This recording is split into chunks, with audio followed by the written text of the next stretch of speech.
I'm the proxy, and I'll be leading you today. What can I get for you? A phone? Some internet?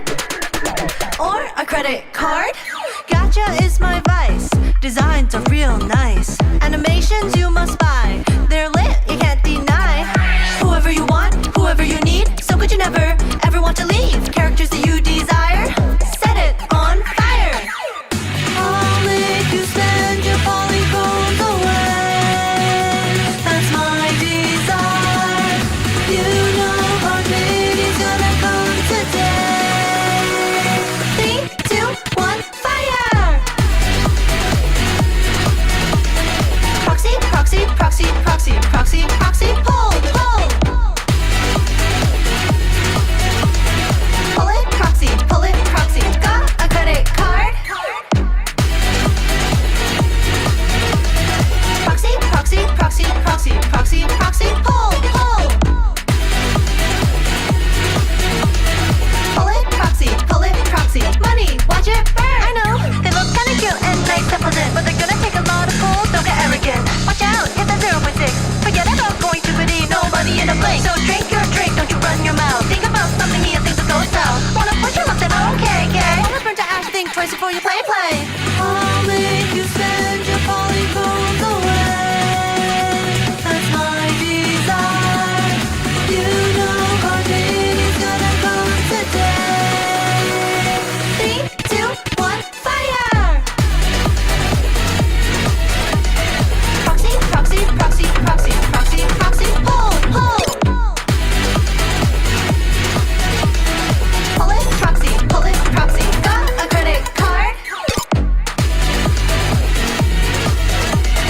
Proxy, proxy, proxy, proxy, proxy, proxy, pull, pull.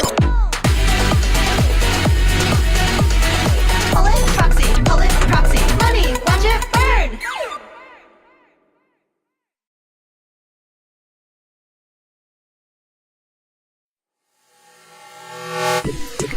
Good evening and welcome. I'm the proxy, and I'll be leading you today. What can I get for you? A phone? Some internet? Or a credit card? Gacha is my vice. Designs are real nice. Animations you must buy. They're lit, you can't deny. Whoever you want, whoever you need. So could you never, ever want to leave? Characters that you desire, set it on fire. I'll make you spend your polygons away. That's my desire. You know our baby's gonna come today. 3, 2, 1, fire! Proxy, proxy, proxy, proxy, proxy, proxy, pull, pull. Pull it, proxy, got a credit card?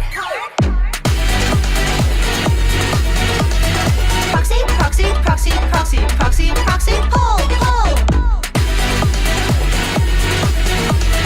Pull it, proxy, money, watch it burn. I know, they look kinda cute and nice and pleasant, but they're gonna take a lot of pulls, don't get arrogant. Watch out, hit that 0.6. Forget about going to biddy, no money in a blink. So drink your drink, don't you run your mouth. Think about something here, things will go south. Wanna push your luck, then okay, okay. Wanna burn to ash, think twice before you play. I'll make you spend your polygons away. That's my desire. You know our baby's gonna come today. 3, 2, 1, fire! Proxy, proxy, proxy, proxy, proxy, proxy, pull, pull.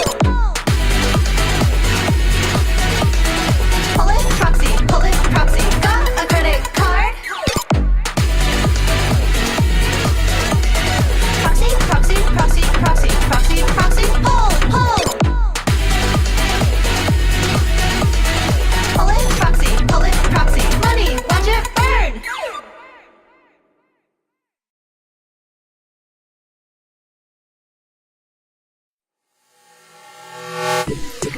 Good evening and welcome. I'm the proxy, and I'll be leading you today.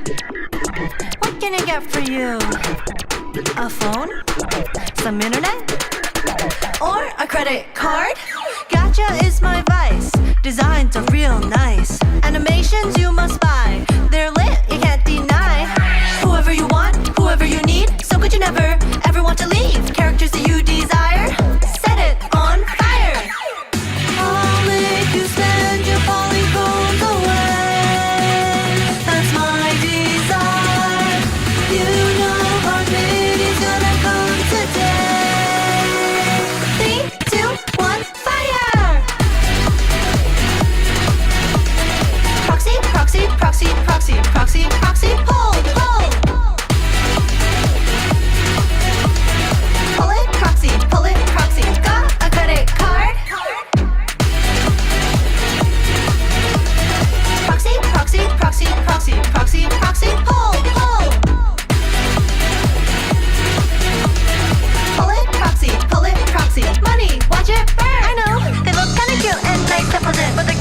and welcome.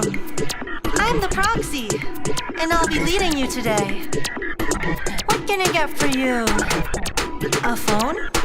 Some internet? Or a credit card?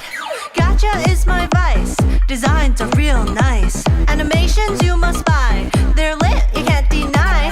Whoever you want, whoever you need. So could you never, ever want to leave? Characters that you desire, set it on fire. I'll make you spend your polygons away. That's my desire. You know our baby's gonna come today. 3, 2, 1, fire! Proxy, proxy, proxy, proxy, proxy, proxy, pull, pull! Pull it, proxy, got a credit card? Proxy, proxy, proxy, proxy, proxy, proxy, pull, pull! Pull it, proxy, money, watch it burn! I know, they look kinda cute and nice to present, but they're gonna take a lot of pulls, don't get arrogant. Watch out, hit that 0.6. Forget about going to biddy, no money in a blink. So drink your drink, don't you run your mouth. Think about something here, things will go south. Wanna push your luck, then okay, gay. Wanna burn to ash, think twice before you play. I'll make you spend your polygons away. That's my desire. You know our baby's gonna come today. 3, 2, 1, fire! Proxy, proxy, proxy, proxy, proxy, proxy, pull, pull! Pull it, proxy, got a credit card? Proxy, proxy, proxy, proxy, proxy, proxy, pull, pull! Pull it, proxy, money, watch it burn!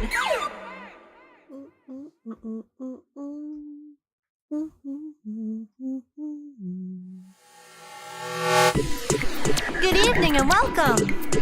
I'm the proxy, and I'll be leading you today. Oh. What can I get for you? Oh, hi guys. A phone? My mic was muted. Some internet? Hello. Oh, whoops, wrong camera. Hello everyone. What's up? How's it going? Oops, sorry, I didn't realize my mic wasn't muted. Sorry about that. I heard me clearing my throat a lot. What's up, y'all? How's it going? Grim, Blebla, Spooky, Questy, Momo. Also, welcome in for the first time, Blebla and Momo. Saw you guys talking about it just now. Welcome. Glad to have you here. Hello, gamer Mahid, Iron. How are you guys doing? I'm so sorry. This morning, guys. I was supposed to do a live watch party of the honkaistarrail 3.3 special program, and I in fact overslept and slept through all 3 of my alarms.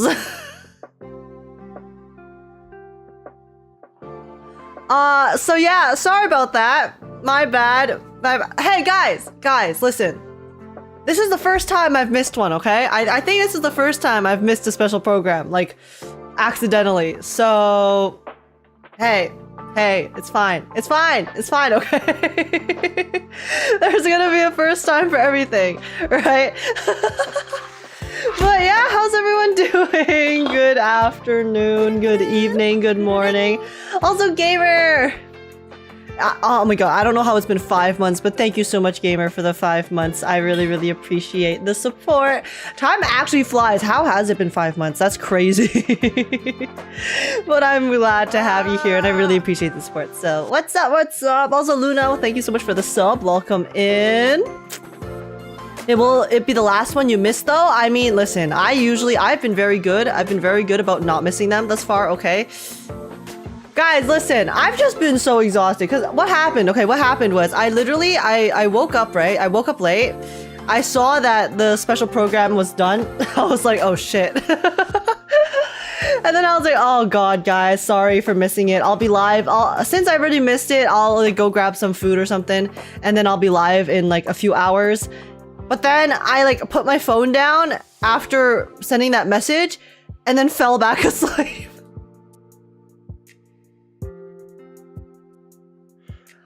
Yeah, so I fell back asleep and then that's why I am even more late because I was going to get up and get food and then go live, but then I passed out again.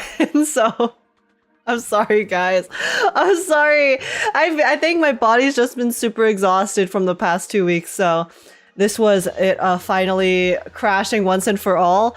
So yeah, apologies for the really scuffed schedule today. But hey, we're here now, and that's all that matters, right? Right? Hello, watched your 3.1 quest on Starman, loved it. Oh, welcome in, Luna. Thank you. I loved 3.1. 3.1 is like my favorite story in Star Rail so far, so I had a great time. I'm glad you enjoyed as well. But yeah, welcome in. We're gonna be watching the 3.3 special program in a little bit since I missed it earlier, so we're gonna do a live age reaction, even if it's not gonna be live itself. But it's okay, Age, body needed to sleep, like, look. Yeah, I think I was just, guys, because the past few days I have like been able to sleep like an slightly below average amount, I guess. But usually I can function on like slightly below average, right? But I think because of the overarching exhaustion, it ended up crashing today. So I'm sorry. It's okay, guys. I feel a lot more well rested after getting to sleep. I will sleep more this weekend. So hopefully next week, my body will be back to normal, okay? My body will be back to normal and no more sleeping through things. But thank you guys for putting up with it. I really am sorry. I really enjoyed watching the special programs live because I feel like it's just such a fun experience. So I am sad. I'm sad I missed it, but what can you do? How much did you sleep? Well, so I got like 1 hour 45, and then actually, no. Okay, because I was, okay. I fell asleep at like 5:30. Wait, no, 5:30, 6:30.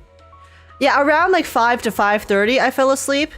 And then I slept through the alarm, which was at 7. Actually, no, my alarm was at like 6:30, and then I had one at 6:45, and then one at 6:55, and I slept through all 3 of them. So then I ended up, when did I end up waking up? Because I sent a message. I was like, oh shit, oh yeah, so then I woke up at 11. So I slept from like 5:30 to 11 essentially, which is 5:30, 6:30, 7:30, 8:30, 9:30, 10:30, 11:30, which is actually 6 hours. That's like 6 hours, which is not that bad, right? But then even after waking up at 11, I passed back out for another like 2 or 3 hours. So I think I slept like total probably like 9 hours today. I didn't mean to sleep that much, but I guess you know, my body was catching up, okay? It crashed. It did the crash. But guys, it's fine. I feel a lot less tired now, and I will rest lots this weekend alongside working hard, and then we should be back to business next week, okay?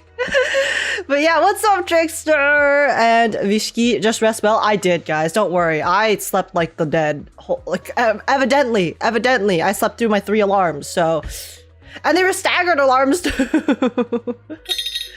But yeah, don't worry, guys. I feel good now. I just feel bad because I missed the special program. So, but it's okay. Hey guys, that's the power of the internet. Okay, that's the power of VODs. We can watch the VOD and we can still watch it right now. Because I just like, I woke up and then I was like trying to scarf down some food so I could go live for you guys. So I haven't seen anything from it. So I'm excited.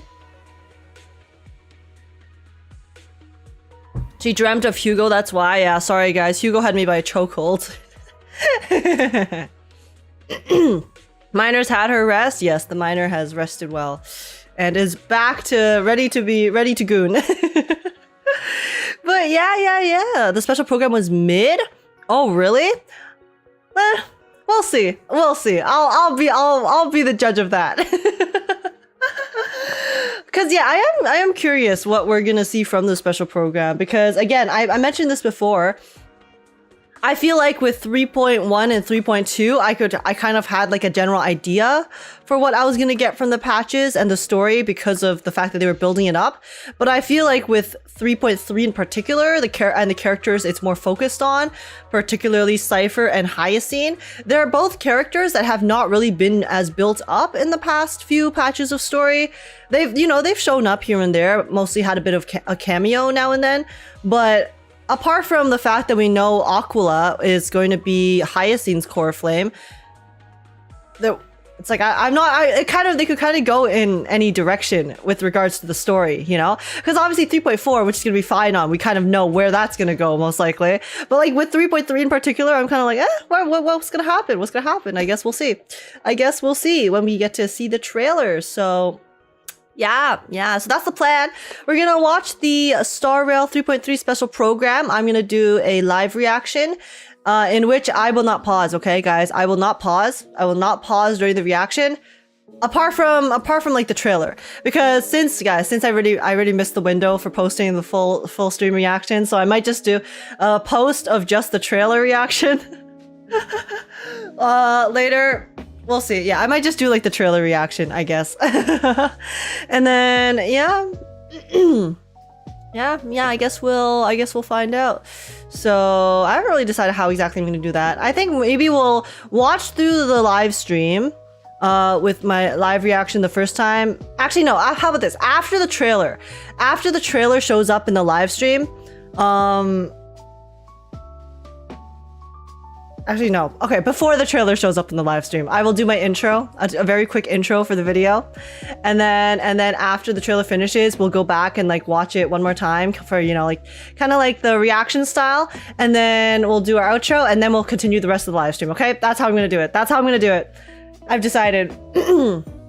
So yeah, for the rest of the live stream, I'll try not to pause so we can just watch it straight through. But yeah, we've heard that before. Hey guys, I did not pause during the concert yesterday, okay? The only time I paused was for our pee break, which I said would be fine because when you gotta pee, you gotta pee. So listen, I have proven that I'm capable of not pausing if necessary. You guys have too little faith. You guys have too little faith, okay? For me, it was cool, TBH. Yeah, I'm curious. I know some people will probably find it disappointing. Some people will enjoy it. So I'm curious to see how I will feel about it. So yeah. We will see. Place bets if there will be pauses. Guys, the only pauses that I am anticipating will be for like the trailer, okay? Because like I said, we're gonna like film the reaction for the trailer itself. So during the trailer section, I will probably pause a little bit, but after that, no pauses, okay? Okay? Sound good? I think the patch is like any normal patch, but the story looks hype AF. Yeah, I'm most excited for the story because I mean, you guys might have seen my previous video on the 3.2 story, and overall, like the story itself, I really liked for 3.2. I just did not really like how I feel like their execution of the story in 3.2 is pretty subpar for like half of it. So I really hope that, obviously we can't really tell their execution in 3.3 until it comes out specifically, but I am excited to see what the story itself is going to be about, and then hopefully maybe they will have improved some of the storytelling issues that I found personally, or story writing issues, I guess, that I saw in 3.2 that I did not like. Maybe I really want them to go back to like the quality of like 3.1, you know? Like 3.1's quality was so good, like just overall so well executed. So I just really want them to be able to go back to like that level of quality with telling the story itself, and also like the pacing and everything and the writing. So that's my hope, but that we can't tell for that until the 3.3 patch comes out. So for now, we'll just take a look at the special program and see what we have in store and what we can look forward to, hopefully.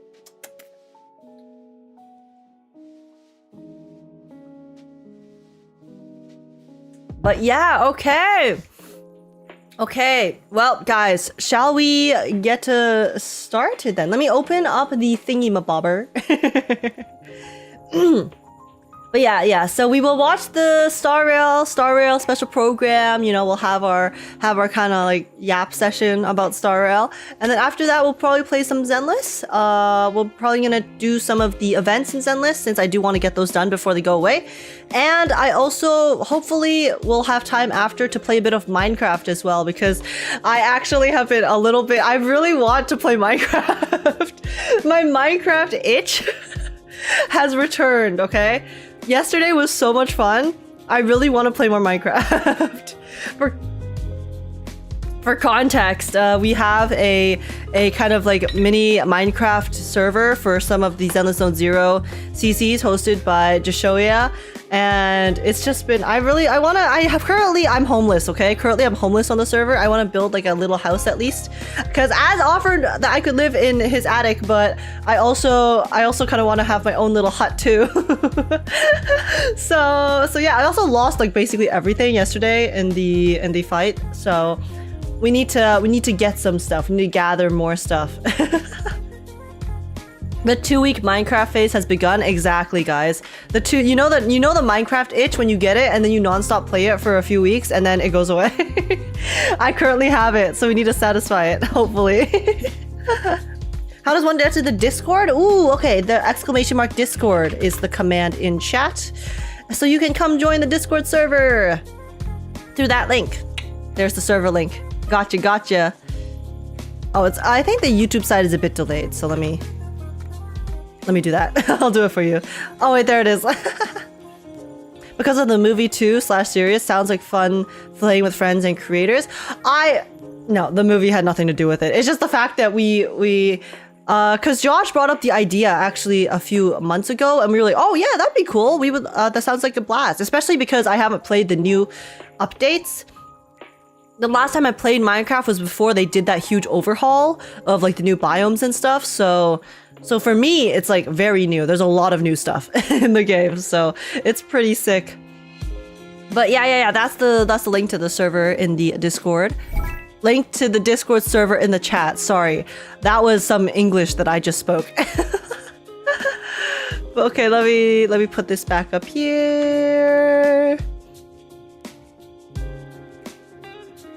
And okay, honkaistarrail.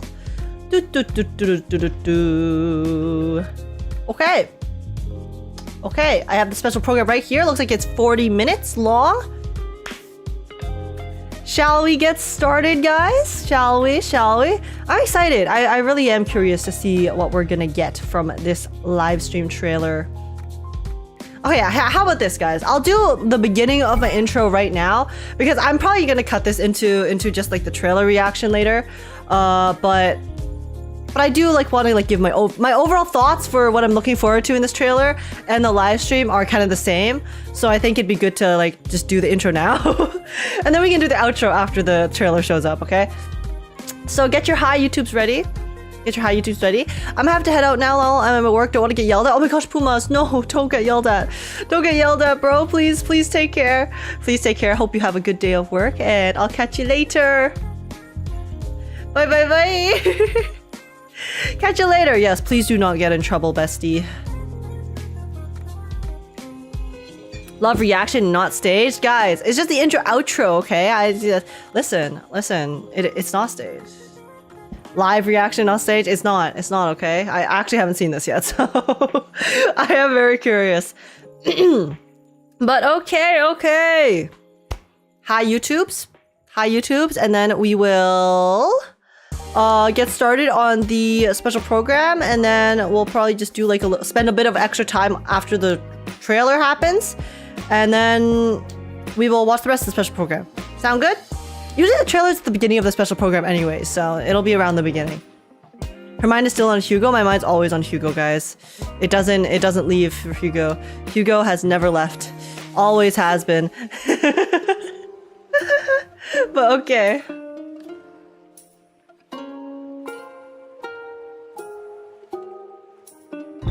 Okay, let's get this going. Let's go back to Spacewalk since we're doing a Star Rail reaction and... Okay, let's do it. Here we go. Hello, welcome in guys, welcome in! Today we're going to be reacting to the brand new Honkai Star Rail trailer for the newest upcoming update, version 3.3. The trailer is called The Fall at Dawn's Rise. So yeah, this morning the special program just happened. I was going to watch party it live and then I proceeded to sleep through all 3 of my alarms, so I have not seen it yet. I ended up missing it, so I have not seen it yet, and we're watching it now. So I'm really excited. You guys, if you're watching this in the YouTube VOD, this will just be the trailer reaction. But if you want the full live stream reaction, it will be in my live stream section on the channel in the tabs. So you guys can go check it out there if you want it. But this will just be the trailer reaction. So yeah, I have not seen the trailer yet. I have been quite excited for 3.3. I liked 3.2's story. I think that it kind of fell flat in a certain aspects with regards to the storytelling, but I am really excited and curious to see where 3.3 is going to take us in terms of the plot itself, because I feel like with 3.1, 3.2, both of those patches and the characters involved have been, for me, I was kind of able to kind of like see the general direction of where we're going, but with regards to Cipher and Hyacine, because they are characters that have not been built up as much in the prior patches, I have no idea. I have no idea where we're going, apart from the fact that maybe we might be getting Aqua as Core Flame because of Hyacine, but apart from that, I don't know, we could see anything. I'm really excited for the story. I really have been enjoying the Emphoria story thus far, even with some of its pitfalls, but hopefully, you know, I keep holding out hope that the story itself will be really good and continue being really interesting, and you know, maybe they'll just smooth out some of the ruffles that are along the way. So yeah. Anyways, really excited to see what we're gonna see from this trailer. And yeah, Cipher, Hyacine, very pretty characters. I originally wasn't planning on playing for either. I was gonna full skip, and honestly, I kind of need to full skip 3.3 because of the fact that Phainon is in fact confirmed for 3.4. But Cipher's model, guys, Cipher's model, when I saw it in the 3.2 story, I can't. She looks so good in game. I don't know. We'll see, guys. We'll see. We'll see how it goes whenever the patch comes out. But anyways, trailer reaction time. Let's just get right into it. Here we go. But before we begin, real quick, if you guys do enjoy, please make sure to smash like, subscribe. I'd super appreciate it. Smash the like button. Like, I'm waiting for Star Rail to please smash my expectations. Bring back the quality of 3.1 in terms of the story, because the story has been good, but the like quality of the everything in 3.1 was just so high. I need that back. I need that back. So please, Star Rail, I'm waiting. I mean, we can't really see that in this trailer, but either way, that's my hopes for 3.3. And yeah, also leave a comment down below letting me know your guys' thoughts about the trailer and the live stream as well. What did you guys think? I know some people liked it, some people didn't like it, so let me know. I'm very curious to see. And also join the Discord server if you want to come chat, hang out, and have a good time. And apart from that, let's just jump right into it. Here we go. Yeah. 9 hours later and the stream is finally starting. It's true, Nyx. Hey, listen, at least it's not plus 12 hours, okay? But what's up? But yes, guys, my polling situation at 3.3 is I really want Cipher, but at the same time, I should skip her, but like, will I skip her? I don't know. I guess we'll see when it finally comes out, but yeah, okay. So yeah, let's get started. So yeah, my plan is after we will spend a bit of time when the trailer appears in the live stream, so that I can like, you know, cut it easily for the reaction later. But apart from that, we will be watching straight through, and yeah, this will be my first time seeing it. So let's see. I'm very curious, very excited, and let's find out. But okay, so there is 5 minutes at the beginning. I can just skip this since we do not need to see it. Oh, okay. Okay, are you guys ready? It's time. I can't believe it's only 8 a.m. EST. Yes, guys, it's 8 a.m. for sure. Oh, ooh. Wait, this chibi art. Huh? Hello? Hey, can you hear me? Oh, these are so cute. I'm here too, Cassie. It's so great to see you. Hello, you two. I almost thought we couldn't reach this Oh, we're video calling. It's a bit dark here, Mr. Albert. But There's no need to worry about me. That's good to hear. The Actually, new chibi style is really nice. Oh! you shall receive. Wait, yo, why is Cipher glitching out? Dude, Miss Cipher, is she good? are you? Wait, guys, that's foreshadowing. Don't worry, the wind is just a bit strong here. Wait, guys, I think this is foreshadowing, no? Are you okay? Don't worry, there are just lots of really passionate fans today, and I'm just so happy to see all Huh, that's sus. That's really sus. Like, that was a reasonable explanation, but... Oh, is this a trailer? Okay, trailer time! Straight in. Celiosi, the Day Thunder Knight, raised her spear against the sky and ushered in the flame-chasing era that continues to this day. Oh, the music is mysterious. Miss Hyacine! Oh, wait, the unicorn! Let's have a break. Wait, she has a pet? I didn't know she had a little pet. Cute. Guide with the Rainbow Bridge. I feel like I'm in a different game right now. May this faint With the music and the aesthetic of Hyacine. dispel the gloom, restore the skies. I feel like I've entered a cartoon. Oh, okay. Is nearing its end. Friends, let us soar Nearing together. its end. Wait, but guys, it's a year-long saga, no? Oh god. Seriously, Oh, that thing? Cipher! Her model looks so good. She's so beautiful. Oh, she's changing. Don't fight so I can leave. Yo, wait, her theme slaps. Our cute play session is over. Play session, play with me. Play with me. Could you play with me? I'd let her play with me. Honestly, she can rob me dry. Oh my god, wait, Flame Reaver. Woo! Wait, what's happening? Oh!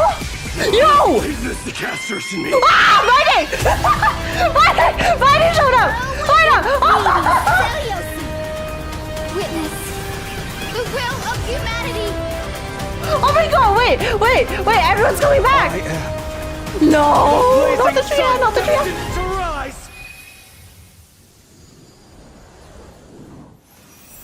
Ooh, and well. Sorry, 1 second. What happened in that last section there? Excuse me? Wait, sorry. So much happened just like all at once. I need to see that part again. Wait. Okay, wait, so he grabbed Cipher's thing and then somehow the solar eclipse? What is going on? What is this platform? Is this the Castorice in me? Leave this to casters. Wait, what's that Don Hong? Wait. Is this the Castorice in Wait. me? Oh my god!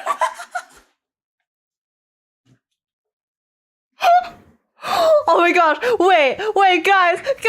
I have been waiting. Oh my god. I want Don Hong.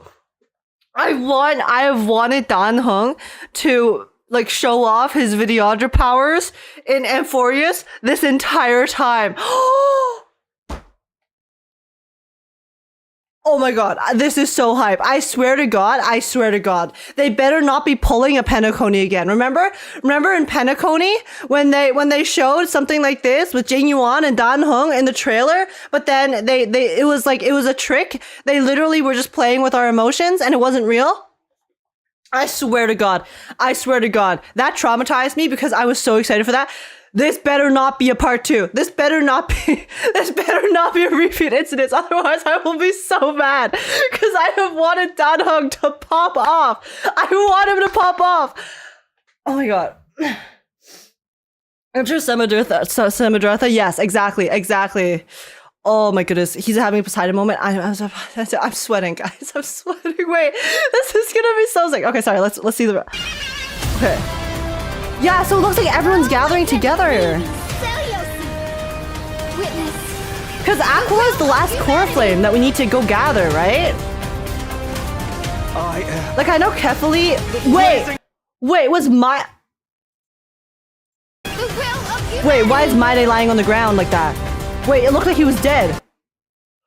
What? Wait, are they all dead? Wait, are they all dead?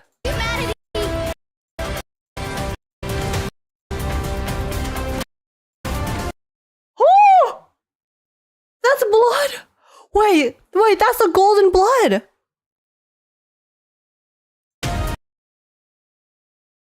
I am the blazing sun destined to rise. Who is this? Is this is Dan Hong, right? Tribby. My day. There's no way they die here, right? No, they have to die at the end of the prophecy. Guys, the prophecy isn't ending yet. The prophecy, wait, guys, no, the prophecy's not ending yet. There's no way they die this patch. Sun destined to rise. They have more time. They have more time. They have more.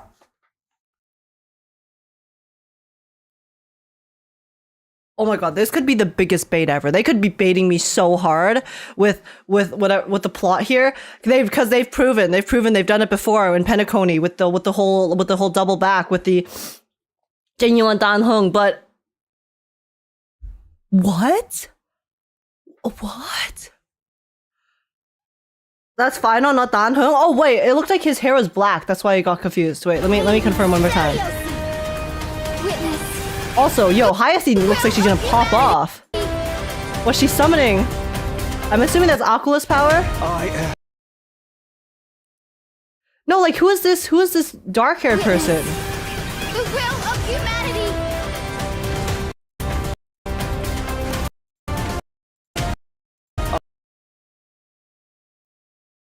Guys, no, this is not Phainon. This is Dan Hong. This is so Dan Hong. It literally has his thingy here. I am the blazing sun destined to rise. The blazing sun destined to rise. Listen, Phainon, you know what else is rising? My spirits, because wait, no, actually, no, it's not my spirits, because it looks like everyone's freaking dead. Okay, wait, I'm so excited for this story. What the hell, dude? That trailer was sick. This story looks like it's gonna go so fucking hard. Excuse me. See, I thought that maybe it would be there was a possibility it would be like filler story that was just kind of covering the last core flame and then kind of like just following Hyacine and Cipher, but it looks like it's all coming to a head. It does not look like it's just going. It's like Hyacine, it's like, and the Aquila gathering the last core flame is gonna lead into. It looks like we're actually like the prophecy, like the plot itself is moving forward in a big way. See, I thought that what's happening here would something similar would happen in 3.4 because 3.4 is Phainon's patch, right? So I assumed everything would kind of come to a head in 3.4, but it looks like things are kind of already starting to come to a head in 3.3. Oh my god. Oh my god. Okay, I'm so excited for the story. I swear to God, please be as good as 3.1 because the potential for the plot is there. It's there, okay?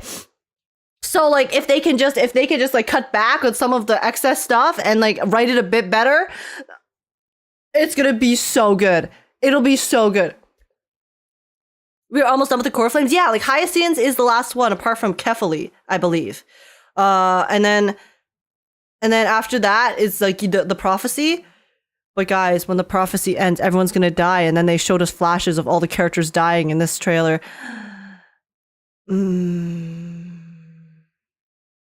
But actually, there was the reveal at the end of 3.2 where they mentioned how the prophecy seems like the prophecy is actually might just be the beginning of Amphorius. Remember when they mentioned how there's actually, it seems like there's not an emanator or like the whatever. There's like one of the destruction, the really big, strong destruction things, trapped and imprisoned in Amphorius. So like my theory is that the entire cycle, the prophecy, everything, the cycle in Amphorius, the infinite loop, is what's essentially causing the Lord Ravager, yes, causing the Lord Ravager to stay imprisoned, right? Because when you have them constantly going through this time loop, that means that the Lord Ravager can't escape. My theory is that the Lord Ravager might be Phainon, okay? I don't think that's a very baseless theory. I think it's like what we're supposed to kind of assume at this point. So it's like Phainon / Flame Reaver is like, might be the Ravager who has been trapped for eternity, maybe, and is also... That's why they have the whole cycle to keep them trapped in this prophecy loop. I don't know. That's just one theory. It could also just be a completely separate entity as a whole because there are like the Titans and stuff. But the fact that they revealed that at the end of 3.2 makes me believe that the prophecy itself, I guess, is not the end, right? Because I think we originally assumed that the end of the journey, Flame Chase journey, would be like the end of Amphorius. But it kind of seems like the end of the Flame Chase journey is merely like the kind of end of arc 1, you know? It's like the stepping off point into the second half of the story in Amphorius, which is going to be completely different because it's like once we break free of that prophecy, then we're going to have to deal with everything going on in Amphorius, right? What if it's March? It could be March. It could also be March because we still haven't touched on March whatsoever, right? So now that we break from the prophecy and then we get to see like the truth of Amphorius and everything that's going on, then March will probably become involved. We'll learn of her involvement later, and then also like the remembrance and everything that's happening. And yeah, there's so much. There's like, okay, so I guess it makes sense that we are probably seemingly ending the prophecy like pretty soon. That does make sense, actually, now that I think about it, now that I've talked it out. So yeah, it seems like the prophecy is probably ending, so that we're going to have this as a stepping off point to kind of view the truth of Amphorius and learn more about the truth of Amphorius and have to deal with whatever like the conflicts and the Lord Ravager and everything that's going on there. And then, yeah, I don't know.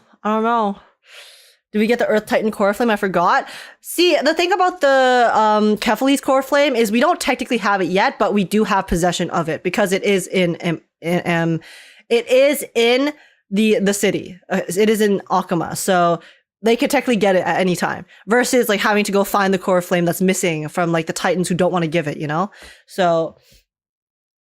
And there's still a lot of the silhouettes from the previous trailers, the characters we haven't seen at all yet that they mentioned, like the other Chrysos heirs that have not appeared whatsoever. So, Earth not Kephali?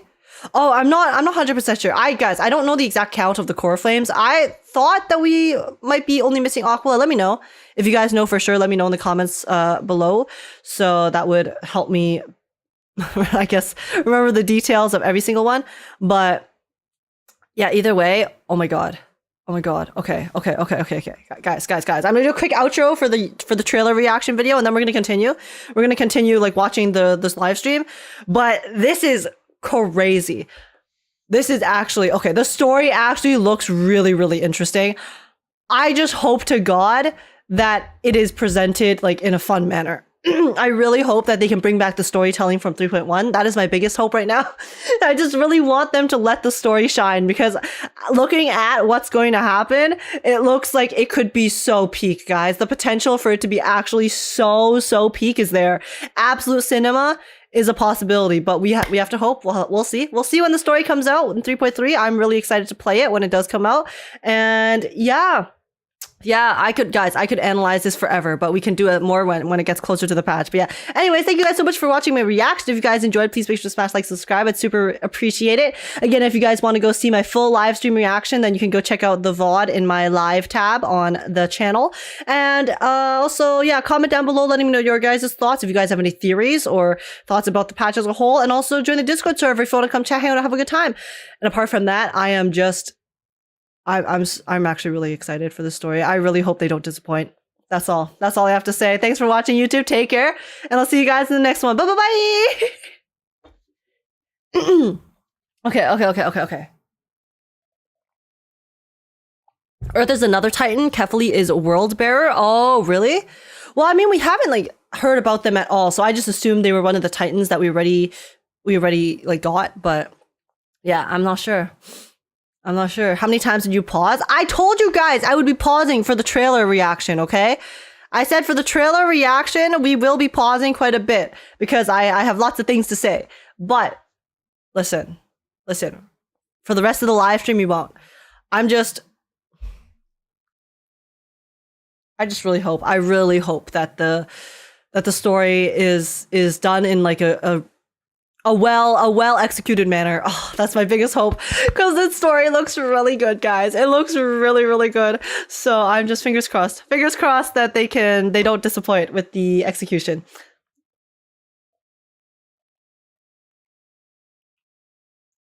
What do you think about the frame in the trailer with Aglaia? There was a frame with Aglaia. Wait, I didn't see. Where was it? Here, I'll look for the Aglaia frame and then we will continue on with the live stream reaction. Is it in this end section? Because I didn't see Aglaia. Or was that the beginning? Leave this to Castorice and me. Oh my god. Oh my god. I swear to god. I need Danheng. I need Danheng to pop off. It's gonna be so cool.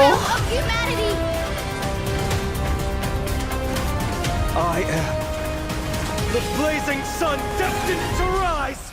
7:38.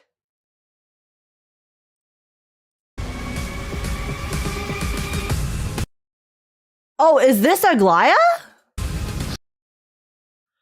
I didn't know this was Aglaia. I thought this was just like energy. Like energy gathering in the center. But it would make sense. It would make sense if this is Aglaia's golden threads. Wait, is Aglaia okay?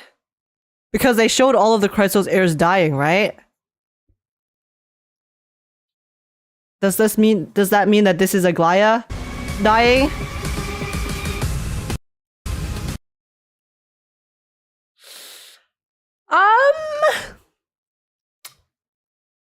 Guys, all I can say is I think 3.3 is probably going to be a lot of pain and suffering.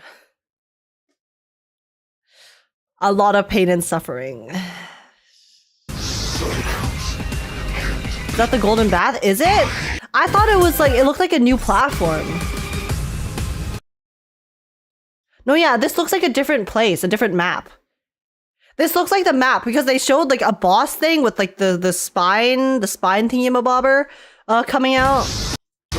Like with the wings, this thing. See, this looks like a separate platform. And I thought the way I interpreted it was it looked like it was the energy gathering in the center to summon this is what I thought was happening. So I didn't like, that's why I didn't register that it could have been Aglaia and her golden threads.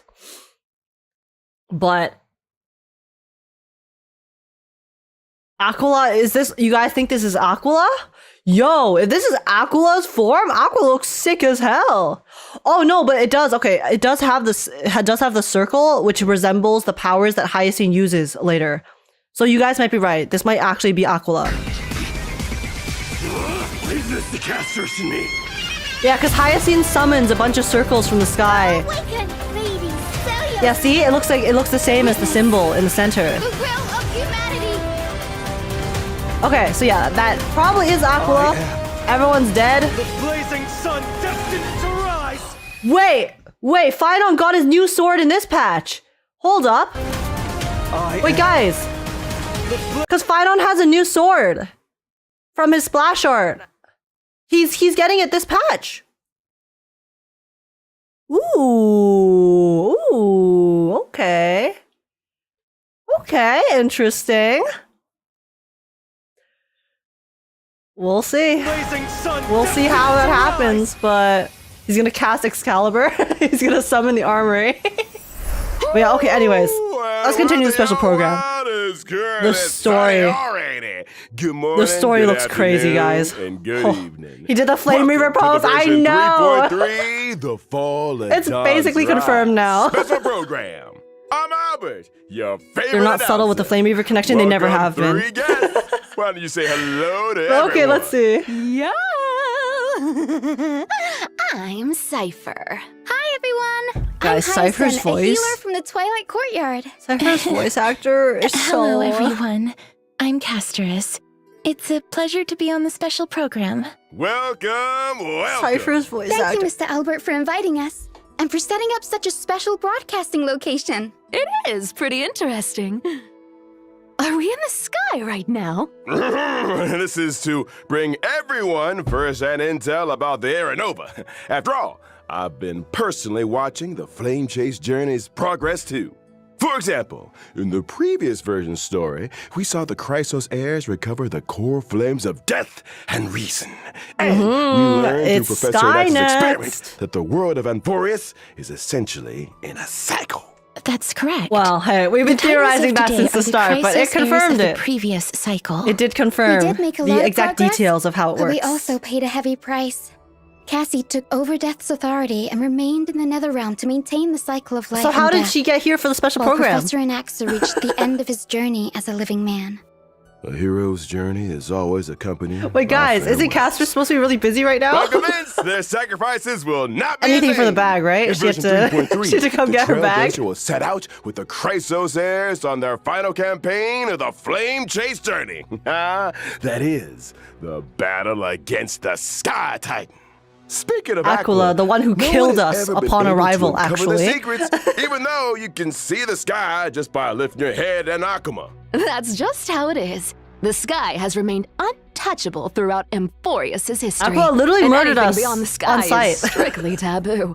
That was Most people Nikador? both respect and fear Oh, Aquila. right. Never mind. It was The the spear. history I say forgot. Sorry. that Aquila Because I remember is a at one point they giant mentioned, they bird with theorized it could have been 100 eyes, Aquila, but... That the sky itself is their island. No, because they kept mentioning and that anyone who govern tries the to go dawn to the and sky dusk gets of the smited world. down by Aquila. They once but it was fought Nikador against specific to Nikador attack. in Okay. the Chrysos War. Gotcha. I remember now. The Sky Cities back then were powerful states that could even stand toe-to-toe against Castrum Kremnos. As for the worlds beyond the sky, it's said that some people once made skyships to overcome Aquila's curse See, upon the Aquila sky. smites the people of only to have Amphorius. their entire Nikador smites us. city-state reduced to ashes. Compared to how other titans bring faith and protection to the people, Aquila appears particularly arrogant and seems to only demand fear from humanity. Besides, now It's a the very sky strong motivating is stopping factor. Gray and Danny from going home. But don't worry, the Trailblazer will be able to go home once this Yeah, battle eh? is over. Yeah, Albert. Let's not Yeah, jinx eh? it. Okay, no jinxing. But You since sure about no that, one good has sir? managed to reach the sky for thousands of years, that just goes to show that Aquila is the most challenging foe on the Flame Chase journey so far. Ooh, I've been too scared to even fly at Amphorius. What if Aquila turns me into a barbecued owl with one thunderbolt? So, It's okay. is there Albert, we all know that you are possible way like for the us to ultimate reach Eon, the okay? sky? Albert Don't is the worry, final Cassie. boss of Just Honkai leave that Star to Rail. me. You'll be fine. As a descendant of the sky, I've never forgotten how to return up there. That's right. In version 3.3, Hyacine will lead the heroes in carrying out a ritual and summoning a rainbow bridge to head to Aquila's Rainbow abode Bridge? together. Rainbow Road? That's a descendant Mario of the Kart sky style? for you. But instead of worrying about how we'll get Imagine up there, they give us a Mario Kart game mode. we worry more about what'll happen once we've ascended. Fear the power of the sky. Hey, which side are you on? I was just trying to set the mood. After all, the Flame Chase journey has been through so much. Apart from enemies in the sky, there are also problems on the ground. Yeah, namely one going by the name of last Flame core and flame of Reaver. The Flame Chase journey, the core flame of the world-bearing Titan, remains protected in Dawn Cloud by the Council of Elders and has not been returned. Correct. Though the Council of Elders is losing their power, they do still have that trump card up their sleeves. We must be on the lookout for their counterattack. Yes, and the Flame Reaver also appeared in the trailer we just saw. That ticking time They've been so bomb still obvious hasn't been about the dealt Flame with. Reaver being Lord Almighty is Phainon. now Now I'm permanently very stationed in curious Castrum what else there Kremnos, is to it. and Because there I has must to be something remain else in the Netherrealm, that's gonna surprise us. while the other Other than just Chrysos heirs must revealing go that on the Flame Reaver is campaign Phainon, you against know? Aquila. True. There's so much we need to all do at the same time. Because if that was Just supposed to how be the big exactly surprise, can they we would not protect have made it that Kefali's core obvious. flame? To protect world-bearing's I feel like core it's flame, kind of like a pseudo red maybe we can herring. trouble a You know, we're certain supposed to focus so demigod hard who on that hasn't been a fact part of the that we're gonna team miss for a something else that they long haven't revealed yet. time. Help us, Miss I'm so curious Cipher! what that something is. Yeah. Maybe it'll become an interesting game of Yeah, trickery. oh my god, Apart from the pursuit of Aranova within Amphorius, the geniuses beyond this world are also keeping a close eye on things. Madame Herta's data spirit entity successfully reached the vortex of Genesis at the end of version 3.2's main story. And we learned from her conversation with Lygus that the third path enveloping Amphorius is the destruction. As the geniuses continue their investigation, Yeah, that was the mysterious source path. of Amphorius' tragedy will gradually be revealed. Lord And the fates of Ravager. Amphorius and the cosmos Obviously, will it's also Sunday. begin to tangle. As for Imagine. how, that will be up to the Trailblazers to find out in the It upcoming would be story. very interesting if Sunday actually has a To more make sure that everyone can smoothly prevalent pass role. the final challenge Since before he's one of reaching the our- Aranova. one of our companions Albert, now. And bringing you the latest reports on the Sky, Castrum, and Aquila. Today, the Eye of Twilight has clear Ooh. weather, low humidity, and a high UV Okay, this is a new index. map. Make sure you stay hydrated and cover up. This is like This Aquila's. is the heart of the Sky realm? Cities. The various intricate machines here can control the weather, and you can enjoy unique meteorological phenomena using the Celestial Mural. But these grandiose buildings were gradually abandoned over time, and all traces of Aquila, the Sky Titan, have been lost. Some claim that they are now hiding in the depths of the Eye of Twilight. Though this place now One of the lies empty abandoned and cities. lifeless, Since there's a lot of we may those. still glean the Sky Folks' past glory and wisdom from the traces left behind by time. What a magnificent city hiding in the sky.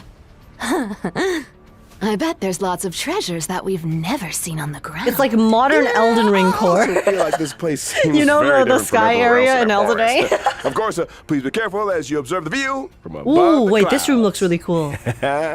In this splendid With the sky giant castrum, window with the we'll be sun in the fighting background. Aquila, the sublime, radiant avatar of the sky. The Sky Titan is the most capricious out of the 12 Titans. We really need more information about them before we begin the campaign. That's right. In the first phase of the battle, the Dude. weather will be clear. Clear weather. Aquila's will have a starting design is temperature that can sick. deal damage to allies. Aquila Okay, will wait, increase true. I don't want environmental to learn too temperature much about over this. time, and their Sorry, damage I usually against try to allies will avoid also listening increase to as the temperature boss climbs. fights and stuff because Allies will I want also to be able figure to it out deal myself more later. damage to Aquila when the temperature rises. I don't like But it's better looking at all the attack as animations many enemy off rip. targets as possible to reduce Okay, I'll look away for a second, environmental guys. temperature and reduce incoming damage. You'll get a heat stroke if it gets too hot, so Skip. make sure everything stays. I'll just ignore it. It's fine. That's right.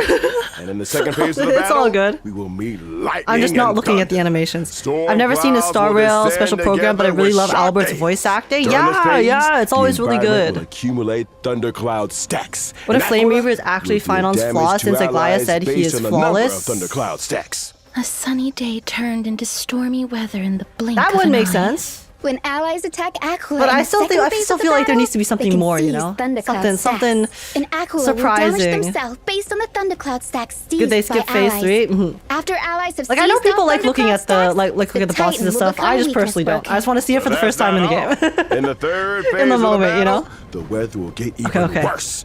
And Aquila will deal a set amount of damage Oh, to the weather allies. changes during the different phases. Okay, interesting. Don't panic, everyone. I'll provide off-field assistance to the team during the third phase. As the most reliable healer in Akama, having Miss Hyacine around means we've got even more protection. Not bad, little girl. You've got the intel, and you've got the moves.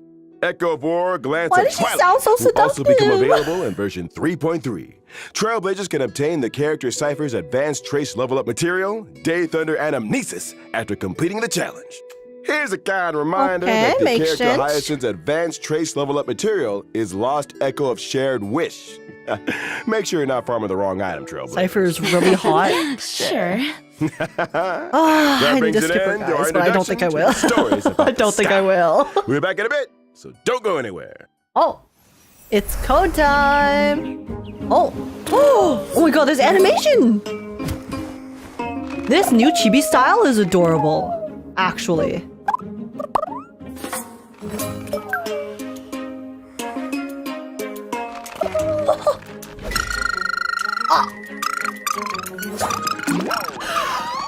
Yo, the poor unicorn. Oh, did they kill it? What? What? Rest in pieces?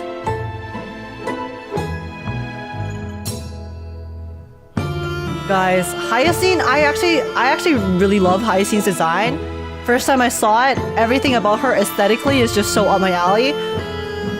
But I can't. Phainon's, I can't. I can't, guys. Phainon's 3.4. I'm already barely like holding on because of Cipher. I'm sorry, Hyacine. But our studio feels This is how it must be. and fluffy now after seeing how Also, skip cute and Phainon? lovely Yeah. Miss Hyacine Yeah. is. Yeah, eh? It's my duty to rejuvenate everyone. I'm the head healer of the Twilight Courtyard, and I've always been responsible for the Flame Chaser's health and wellness. She's also great at taking care of the chimeras. The chimeras work hard thanks to her. That's how you grow a business, you know?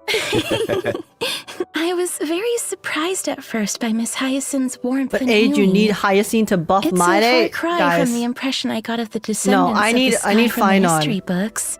To buff and my what do day. the history books say? They are usually tall and ferocious, and brave and warlike. Or they have the authority to control the weather. Some Mm-hmm. legends even claim that the sky folk have wings. Albert, I know you have wings, but this is local Amphorius history we're talking about here. Fine.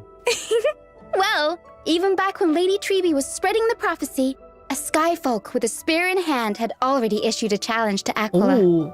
My ancestor was also the first mortal to slay a god. Many brave warriors who participated in the Kremnos festival are also counted among that heroine's descendants. That just makes me more curious, Miss Hyacine. With so many strong and brave fighters in your family tree, why did you choose to become a healer? Because Because my she's wish Barbara. is to add a footnote for ordinary people on the heroic epics blank page, and to heal every vulnerable person to the best of my ability. Though the It's 'cause duty you're of the Barbara. flame chase is heavy and profound, I wish my friends wouldn't be so troubled all the time. That's why I try to keep everyone as cheerful She's as wholesome, possible. though. That's right. I remember that Hyacine. I do definitely like that reduced the reasoning a tension in lot, that actually. conversation The first time the Trailblazer met her. Hey, she told Grey Mystery that they have sharp eyes. Because she and said actively they'd like make good chose, members of the Twilight Courtyard. like her character. Anyone would be happy She to hear chose that. to not What can I become say? like a Having fighter. A friend who always looks after your emotional well-being. Because a lot of is people who pure do like bliss become indeed. doctors Miss and Hyacine nurses has lots and of healers cute and birds in the stuff. Twilight Courtyard too. They do it And because she they loves just taking they pictures of care and them. they want to help people. I get along with her very So- well, Mr. Albert. Wait, seriously? Yep. It's nice that it That's wasn't right. just like a Here, preordained Mr. Albert, fate type let me beat take some that caused her to photos be of you. healer, but she had the potential to do other avenues of combat, but she still actively chose to help Anyways, others like let's in look the at how healing Miss manner, which is Hyacine really nice. performs in battle. That's Yes, wholesome to see. I'm a wind character following the path of remembrance, and I'm skilled at protecting my teammates in battle. After using my ultimate, I can restore HP for Oh all my gosh, allies wait. and increase their max Wait, she actually HP. sits on a cloud? Increase max Oh. HP for everyone in the team. Dude, her That's right. animations are Both so my nice. ultimate and my What the skill heck? can restore HP for all allies, as well as summon my good helper, Little Ika. It looks so chubby, like a cute plushie. Guys, Hugging it must the feel Ika plushies very are on their nice. way. Not only is Little The Ika Ika plushies very are coming. huggable, but they're also a great help in battle. Whenever a teammate's HP Wholesome healer with a decreases gun during and battle, chubby horse. Little Ika will consume Wait, their does she use a own gun? I HP thought she used to a automatically staff. restore HP for the teammate. I didn't actually In pay other words, attention too Little hard Ika to will it. Her automatically weapon heal itself. teammates both when they get hit and when me they actively see. consume their own HP. That's right.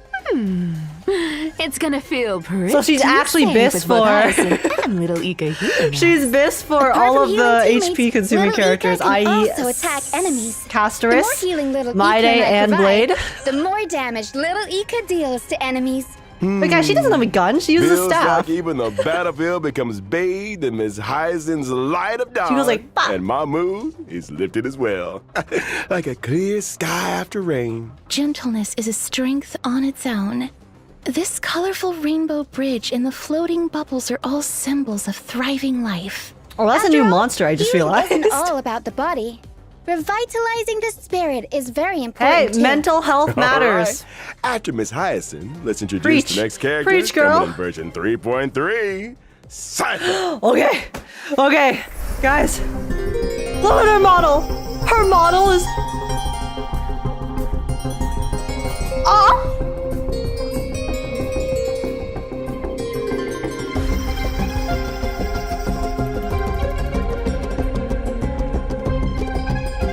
Oh my god.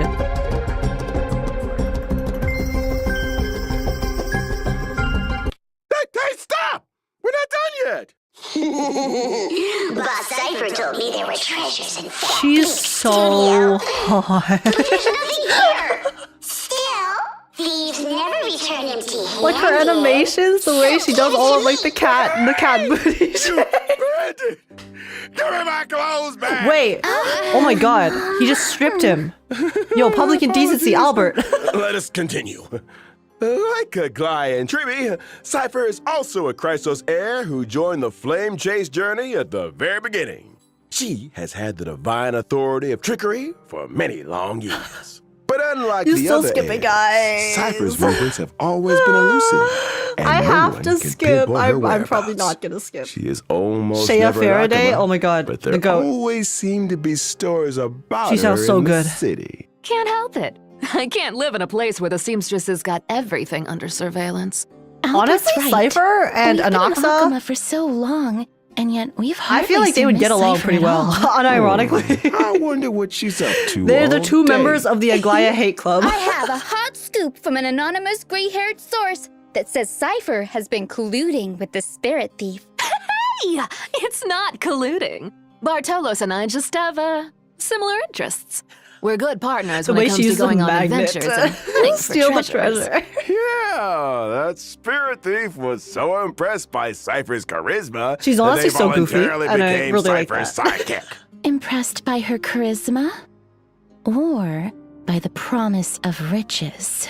But seriously though, if someone could make me rich, ooh, then they'd be the most charismatic person on earth. Here, you can have it back. I had a look at your working conditions, and it's not in line with our principles. Ooh, tut-tut, what a poor bird. Poor bird. Take this as well. Go treat yourself and have some golden honey cakes after work. Thank you. But why do I not feel happy about this? Guys, it's confirmed. Albert lives in a toxic Though workplace. They are all demigods. The IPC Cipher do is not different treat him from good. Aglaia and Triby. Tisk Didn't tisk. seem to all that interested in Who'da the thunk? flame chase journey or the Air Nova. It's more accurate to say that she prefers a carefree and unrestrained life. That's true. It was only thanks to Lady Aglaia's She definitely has generous charisma. payment No, she has that Cipher charisma. was willing to come send the That was bad, Trailblazer sorry. and me to Styxia. Her free-spirited and independent personality has given Aglaia quite the headache. The fact that the demigod of trickery is unwilling to fulfill her duties has become Aglaia's most vexing concern. I mean, I feel like that's very in line with, you know, How the do you demigod of expect trickery. me to do a desk job? There's no way a cat could fulfill the duties of a god. It's not the cat's problem, though. Cats are always right. Yeah, cats are always right. Cats are always... Wait, why did we all start defending Miss Cipher? Because Isn't cats that are the always wonderful right. part about being the demigod Hyacine, get with the of program. trickery? The authority of trickery? Maybe that's how Cipher got Aglaia to value her so much. The cat pulled a little trick, and Aglaia was absolutely Cats are always powerless right. to stop her. You want to know my trade secrets that Wait, that much? Then you gotta pay up, you know? Please stop on my wallet. Well, Yo, as to Cipher, how Cipher, we just caught learned about Aglaia's eye Albert's and was invited working to join the conditions, Flame okay? Chase journey. That'll be for the Trailblazers Have to some find mercy. out in version 3.3. But now, let's see how this cat fights in battle. Let's get on with it then. Guys, I'm a quantum repose! character following the path of nihility. While in battle, I prioritize inflicting the enemy with the highest max HP on the field, with a special state. When allies attack the enemy in that special state, I record the damage allies dealt to the enemy, and perform follow-up attacks on that enemy. Record? Are you saving Oh. up for something astronomical? Bingo. When I use my ultimate, I will additionally deal true damage to the enemy Look at her based on the damage stretching. value I've Oh recorded. my god, the Well, ass shot! Does that mean when allies have dealt damage to the enemy, the higher the total damage is, the more additional true damage Miss Cipher will deal? That's called borrowing other people's strength. But a cat always has even better plans up her sleeve in a fight. So she When using actually my just skill or copies ultimate, and I can doubles. change which target is in the special state. The recorded damage value will be retained when the target is changed. In other Oh. words, if there are multiple enemies on the field. Cipher can place a mark and do nothing as her teammates go all out on the attack. Actual Then get she can carried use her moment. ultimate Excuse on me. The enemies on the field for a gazillion damage. You know your stuff, Albert. You're too kind. Guys, I saw Miss Cipher using Guys, a huge Global Passive magnet Part to pull 2. the enemies in during the fight. Where did that come from? That's my hometown's invention. The homemade the magnet is so Pullaroo. stupid. I love That it. Pullaroo Yeah, is my it's so favorite. goofy. It can pull away anything I want to get my She's paws on. actually so Even silly. gold. So true. Look at how much stuff is getting pulled out of the enemy. Oh, she'll pull something out of me, There's all right. so much gold. Cats are good, and the enemies of cats are evil. Look at about anyway, so why not give their treasures to the cat? There's no need for me to go easy on enemies. I'll take all their sparkling jewels and jingling coins. After using my technique, my movement speed will increase, and I will not be detected by enemies. Wait, she looks so Allies might stupid even when get she some, runs like that. extra goods when I get close to an enemy. Wait, because they So upped her that's what speed, you but her mean by animation remains the thieves never same. return So it just looks like she was like, empty-handed. Now that we finished introducing Cipher, let's have a look at this that looked version's really banner. stupid. At version 3.3's first half warp event, Trailblazers can acquire the limited 5-star character Hyacine. The limited 5-star light cone, long She's made funny. rainbows She's adorn funny. the sky. Actually, I really like also that. have a boosted drop rate. In the first half, the limited 5-star character, the Herda, is returning. Wow, a And at Herda the same rerun time, already? The limited 5-star light cone, Into the Unreachable Veil, will become available once again. In version 3.3's second half warp event, Trailblazers can acquire the limited 5-star character Cipher. The limited Save 5-star me light second cone, half Cipher? Lies Dance on the Guys, Breeze, will second half also Cipher have a is boosted drop rate. bad In the for second me, half, the limited 5-star because character that means Agekk is that it's going to be returning, first and at half the same Phainon time, the limited 5-star light cone in 3.4 and then second half Fate. Gold will become Or vice versa. available Either way, once both again. I have to pull on both banners in 3.4. So Time for a short break. The program will resume in just a few moments. okay, say less. Say that. I have to pee. I have to pee, guys. I'm so sorry. I'll be right back. 1 second. 1 moment. 1 moment.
Guys, this pause doesn't count, okay? Because I had to pee. That's a washroom break pause. It's fine.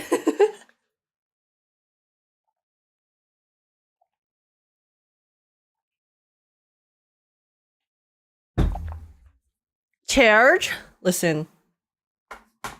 Char-kun kept you guys good company, okay?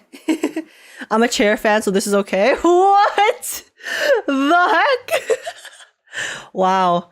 Wow, guys. You know what? Actually, I'm a chair fan too, so I can understand. I understand, y'all. It's fine. This is fine. Okay, since I'm here, let me pour my coffee. I'm back. Welcome back, Rim. She paused. I went to take a pee break, okay? It was a pee break. Please. You wash your hands? Of course. Of course I did. That sounded sus. No, I washed my hands, guys. Of course I washed my hands. Excuse me? But okie dokie. Sorry, 1 second. Let me pour my coffee in the cup.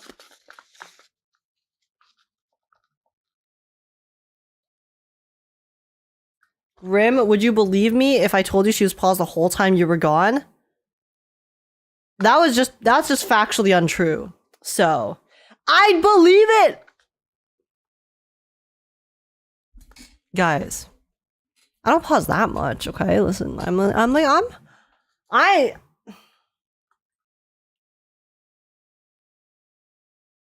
had enough. All you do is slander me. All you do is slander me. That's messed. March could have emerged from her ice cocoon with how long you were gone.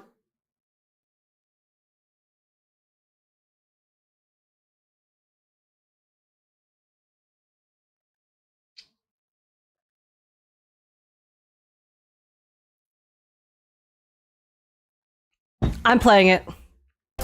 Screw you guys. Screw you, chat. Whoa! What happened to Albert? Oh my! Guys, sorry. You know what Albert reminds me of here? Let me show you. Let me show you the. You know what Albert? You know the energy Albert has? This is the energy Albert has. He's serving. He's serving this.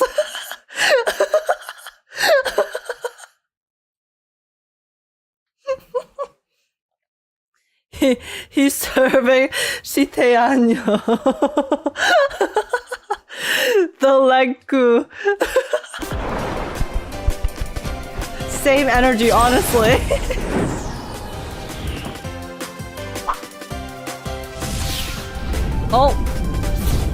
Oh, rest in pieces. Guys, Albert only catches L's. He catches strays everywhere. Oh! Welcome back! This is version 3.3 special program! What happened to you during that break, Mr. Albert? Okay. Wait, it's I canon! just went on a walk in the forest and crashed into something. You crashed into a tree? Someone told me Mr. Albert crashed into a flying emperor. What a Jarring victory. Both of them playing innocent, the two culprits sitting in the center of the screen. Anaconi's Speed Cup Spheroid Racing Tournament is now open for registration. Speed Cup? Wait, is this The actually Mario mightiest Kart? drivers are about to gather and fight for supreme glory together. Wait, is this During more? the event, the Trailblazer will drive a spheroid race car and participate in a racing competition. Or is this gonna be like Different Subway race Surfers, cars you have think? different characteristics and abilities. Okay, no, it is kind of like introduce Subway you to the Surfers. Super cool Okay. looking Sea Hunter Interesting. Shark with a god-tier engine and supreme horsepower. It's the favorite of old-fashioned racers, guaranteed to terrify your opponents. Oh wow, the map racetrack looks really is big different for actually. each race. Is this There will be PvP? acceleration bands, deceleration bands, and different kinds Wait guys, of obstacles. how lit would this You've be if gotta it's be able to PvP? deal It with kind of these looks like it's only surprises if PV you wanna like become versus the CPU though. champion. Hey, wait, there's a car coming up. Ooh, the opponent's putting on the pressure. Ooh, but I see a shark skillfully uses rockets to disrupt the opponent. PvP? Is it Deploys PvP? the They didn't goddess mention army it. Acceleration bands to overtake them on a turn. That's awesome. But the spheroids don't move forward by rolling? It's not like roll the hamster ball night. We can't have the driver doing somersaults in there. Anyways, I hope this has PvP. as the I hope it has competition PvP too. progresses, we'll unlock more race cars. 'Cause this and would actually enjoy be pretty fun to play with different friends. racing experiences. Like what? Show us. No problem. Let's look at the lucky car 13 13 orphans. orphans. It said that whoever drives this car will be blessed by the god of games, be forever safe, and win every tile game. And there's this one with an Interesting. absolutely stunning name. The Herdador. All these cars look... Herdador. Die-hard fans everywhere. But I'm sure these celebrities won't mind. Actually, no, Like that's this is very great on hardcore. cars. That's very hardcore. Besides, the Trailblazer Makes will sense. encounter some old friends in this competition. Apart from the owner of these cars, I heard a certain hacker helped the Trailblazer register for this competition. Silver Wolf? Then I wish all the drivers. Yeah, it good looks like it's luck in this PvE. It's not competition. going to be PvP. Let us now turn to the. If it was other PvP, version they of would have this. mentioned it. In So. version 3.3, That's my guess. the game Legend Oh? of the Galactic Baseballer Demon King, funded by Giovanni, will have Oh, its is this official the- release. Giovanni's investments is still paying off. Wait, but it has the and arcade that's machine. All thanks to the valuable suggestions the Trailblazer gave in the previous The beta icon's test. cute. The official release of Legend of the Galactic Baseballer will retain the lore and setting of a little raccoon looking for a baseball bat. In every battle wave, the baseballer must defeat as many enemies as possible, gain experience, and try to increase their team level. After you've raised your team level, you get one chance to Okay, select so this a is the weapon or same as the one accessory. from before. And you It's can it's raise like a your rerun combat of the power previous by version, combining different weapons and accessories but with like sensibly. new weapons After and stuff. achieving max level with a weapon, and if in possession of a Because I was like, wait, Galactic Baseballer, wasn't that an event from before? Legendary I can't remember if they On used top of the that, arcade there's machine one though. legendary weapon Updated, yeah, it's like an among the updated ones version of the available event. this time that can be Okay. ascended Honestly, further this event's pretty into fun. an I will not esteemed lie. weapon. There are also combos. Like, I between don't normal generally weapons enjoy that combat can events that much. become I just auto it, powerful but twin weapons. using the weapons in this are actually, Lots it's of like so cool satisfying to see the number go up This is the official release after all. and Lots do of like new content has really, been really added big number since the damage. Beta version. Also, the baseballer Was it may the other masked encounter fool the dude, a Demon sample? King's minions during battle. Defeat them for a chance to open chests and increase your combat power. After completing all the trials of one planet, This, the I did like this baseballer event a lot. The received numbers were one absurd fun. ultimate Mhm. bat fragment. It's so In satisfying. the final You see the battle, big damage. The baseballer will need to use the reforged Okay, ultimate I'm not bat upset about to this. fight the ultimate enemy. Black Cloak A Demon Black King. Cloak Demon King. Mr. Giovanni has great hope that the official release Giovanni. of the Legend of the Galactic Right, Baseballer right, the NPC. will bring the Trailblazer Supreme. Adrenaline! In version 3.3, Divergent Universe Protean Hero will also have an update. All And right. the remaining 6 Golden Blood Spoons will be released. A new buff system. What's the trick this time? In the 6 goals that come with the Divergent Universe Protean Hero update, the duration of one full day can be reduced. I'll be making honest, day and guys, night I still switch more haven't even fully frequently. cleared the previous This one. means that more Golden Blood Spoon effects will be triggered as day and night switch over. I don't always complete so the you're DU saying we should take advantage of stuff. how often day and night So I'm switch just kinda like, eh. and reap the buffs to deal more damage. Indeed. So out of the 6 new schools, what will you choose, Mr. Albert, as an expert of the Divergent Universe? This is a bit difficult. I'll pick Throne of Worlds to have a go first. I believe that when day and night switch over, Throne of Worlds will allow my allies to deal more damage. Day and night do Deal switch more very frequently here, damage. so the team will have more chances to deal damage. You figure out the characters' kits using the boon buffs? Interesting. There are more interesting things for that I don't game fully from. understand For example, what that the means, chemical but- arts of the Bow of Rift can turn discarded Happy and destroyed for you curios into guys cosmic who understand fragments. and like this game mode. Sounds like there will be new dimensions to consider in the future when it comes to strategizing.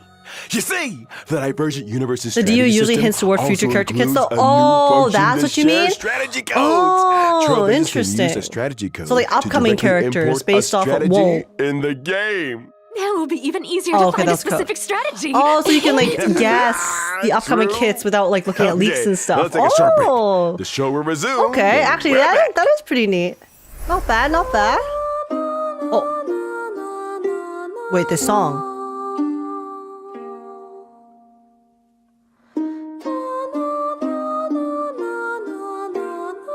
Why does this sound like the type of song that you would hear at a funeral?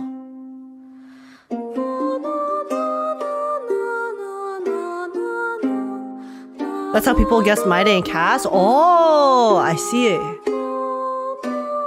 See, I just thought people guessed based on leaks.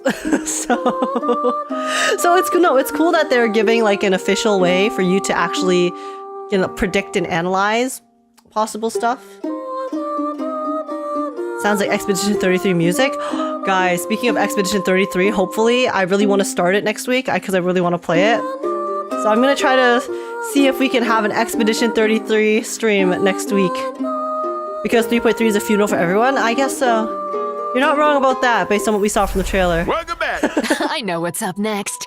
It's gonna be that good old friend, Hey! Gift of Odyssey. Indeed. Very nice. Behold and rejoice. Give us our 10 pull. Nice. The Planar Fisher and Garden of Plenty events will also return in this version. Extra rewards? Completing Okay. them will earn you double rewards.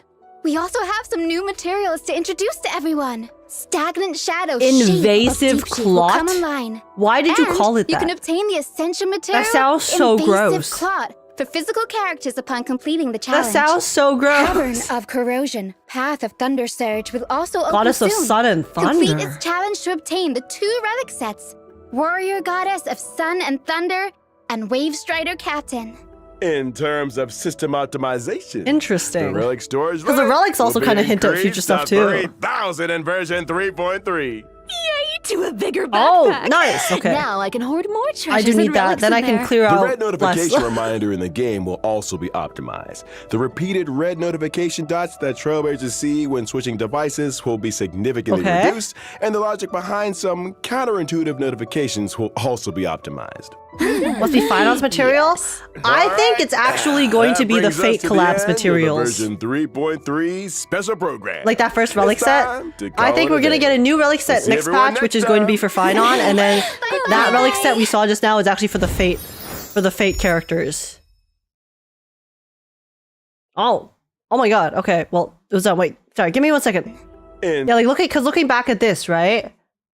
Warrior Goddess of Sun and Thunder, because was Saber electric? I can't remember. Wait, what were the Fate collab characters? What were their? Sorry, let me check their elements again. I can't remember what they were. honkaistarrail. She's wind? Oh, okay. And then Archer is quantum. Oh. Wait, so what were the elements for these again? Hot for physical characters upon completing the challenge. Okay, that of material's for Corrosion, physical. Path of Thunder Surge will also open soon. Complete its challenge to obtain the 2 relic sets: Warrior Goddess of Sun and Thunder and Wave Strider Captain. in terms of Okay, we don't know what element the relic sets are for, but Phainon's physical? Yeah, like the materials probably for Phainon. The relic sets?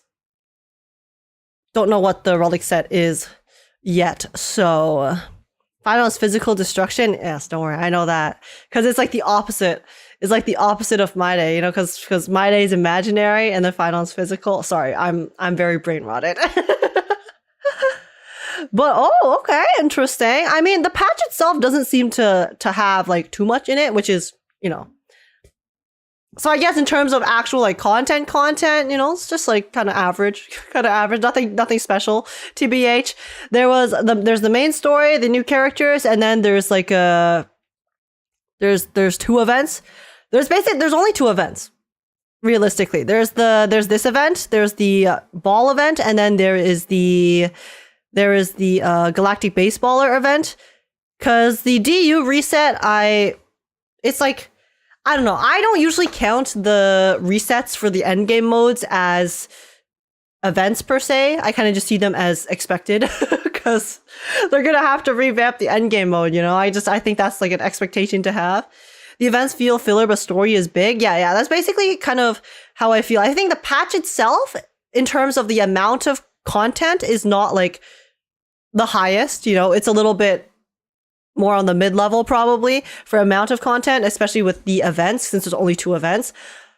I do think that they have, I don't know, maybe they're slacking. I think they're slacking a bit when it comes to the amount of content we get in the patches. Because if you compare the amount of events we get now compared to the amount of events we used to get, it is very, very drastically different. I feel like there's just a lot less stuff to do per patch. But the story looks really good. It looks really good. Holy crap. Like the story, I think, is going to be the shining golden sign of 3.3. And I'm really excited for it. I really, really seriously hope that they write it well. I'm sorry, guys. I know I keep mentioning that, but I did feel quite disappointed by 3.2, and it just like it was upsetting. Not because I found it like terrible, but more because I saw the potential. You know, I saw the potential they had to make 3.2 so good with the story, and then they just kind of fumbled pretty hard, in my opinion. So I really hope that they don't fumble 3.3 because the story itself looks fantastic. So I really, really hope that they are able to pull through with the quality level that we got from 3.1 with 3.3. And yeah, if they fumble Phainon and 3.3, I feel people might riot. Like that's the thing too, right? Like Phainon and the fake collab is like a really, really massive thing too. So I feel like it, honestly, it's like they should really build up the hype starting now, you know? They should really capitalize on the fact that there's this really cool upcoming thing, and then make this patch good and then make the next patch good, so then you can bring back the hype for Star Rail. Because I do think the overall sentiment towards Star Rail has definitely, you know, shifted quite a bit recently in terms of like a lot of people are quitting and stuff, but I just really want them to pull through with the story because it looks really good. It looks really good, guys. So yeah, I'm excited. I'm really excited to play the story. Fingers crossed. Fingers crossed. Did they say M4U's last till 3.7 before 3.8? They said it was going to take a year. I don't know how many patches that is specifically, but yeah, 3.2.3 will probably be much better. TBH is where we will probably get the most changes compared to 3.2 and 3.1. Yeah, hopefully. That is my hope. Because I don't know. I mean, I do make excuses for them a lot. I kind of am a bit of a copium a lot of the time, I would say. But they did mention that 3.3 and 3.4 is when they're going to be implementing more of their changes that they promised from 3.0. So I'm looking forward to seeing that. I do think 3.2 was a bit of a surprise because I guess in terms of my, like, the way that I interpreted and saw things happening was, sorry, let me get some music on in the background. The way I saw it was 3.0 was, you know, people were upset and then they promised lots of changes. So then 3.1 was really good. It felt like they really did change the story. They made it better because I feel like the experience of 3.1 was fantastic.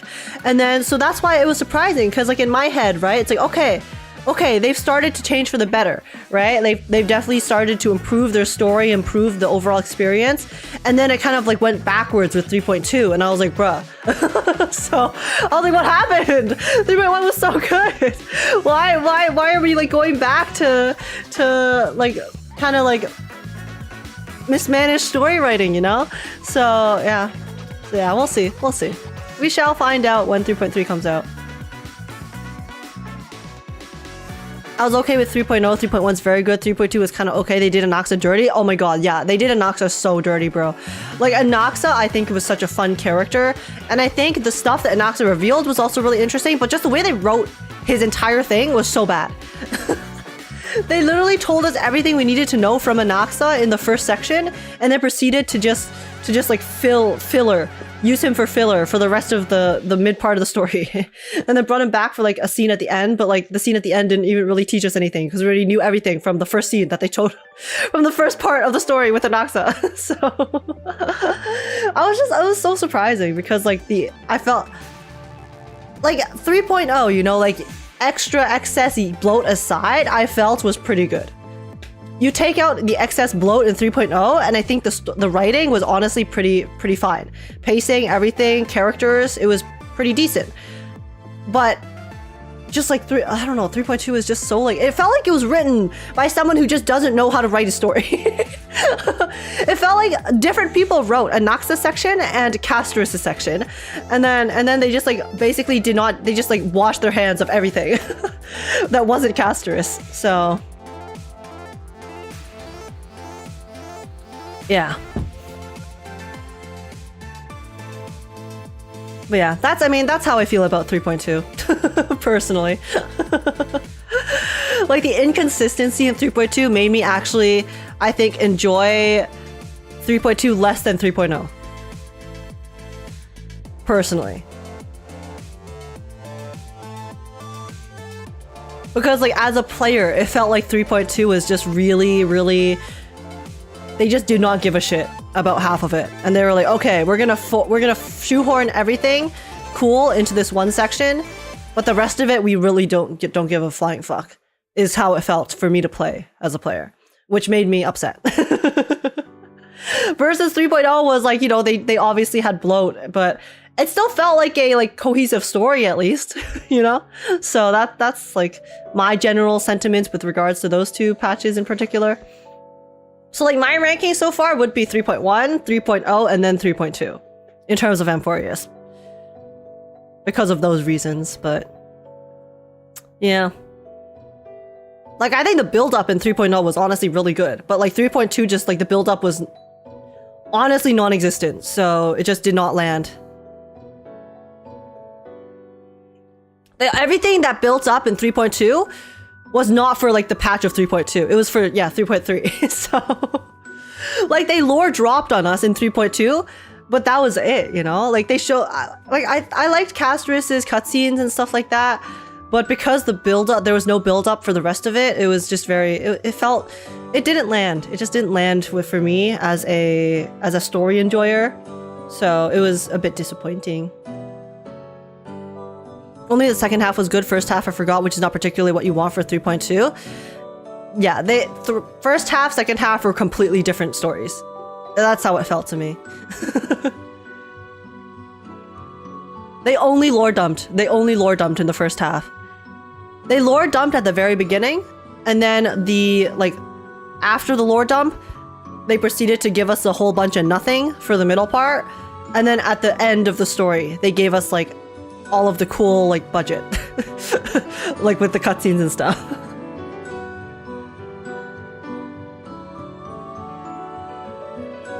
.3 will blow our minds. Trust. I hope. Coping, guys. Let's cope. Let's cope together. That 3.3 will be better. I do have high hopes because it looks like the story is a very important part of the story, especially comparatively to 3.2 as a whole. You know, we have the prophecy coming to a head. We have all of the Chrysos heirs gathering, and stuff, and it looks like everyone's gonna fucking die. So, and the Flame Reaver is back. Flame Reaver is a very important figure in the Amphorius story too.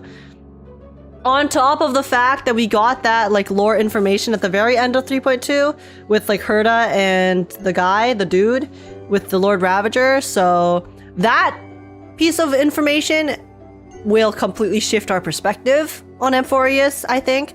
So now when we play the next parts of the story, it'll probably be very interesting to kind of like notice different parts of like how things are different now that we have that perspective in our head of, oh my god, wait. So it's not just, you know, like them trying to escape the cycle, but it's also the cycle is probably related to imprisoning this really powerful, dangerous figure too. So like, what's going on? You know, it's offering more insight. So everyone dies and comes back as actual Honkai third characters, and the Trailblazer turns into Kiana. Yeah, guys, this is all they're gonna say. Yeah, guys, Honkai Star Rail's over. Everyone, go play Honkai third.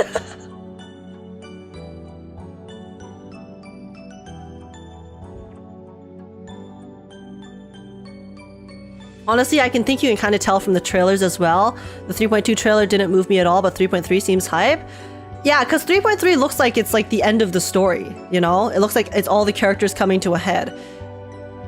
The 3.2 trailer I thought looked pretty epic too, but it definitely was more focused on Castorice and Inoxa specifically. But again, I do think that Castorice and Inoxa's story was moving and significant. It's just that they presented it in a very lackluster manner, which is why it ended up feeling even more insignificant in the grand scheme of things.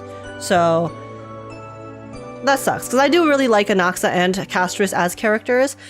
Again, Castorice's part was better than Inoxa's, so Castorice's was still enjoyable to play.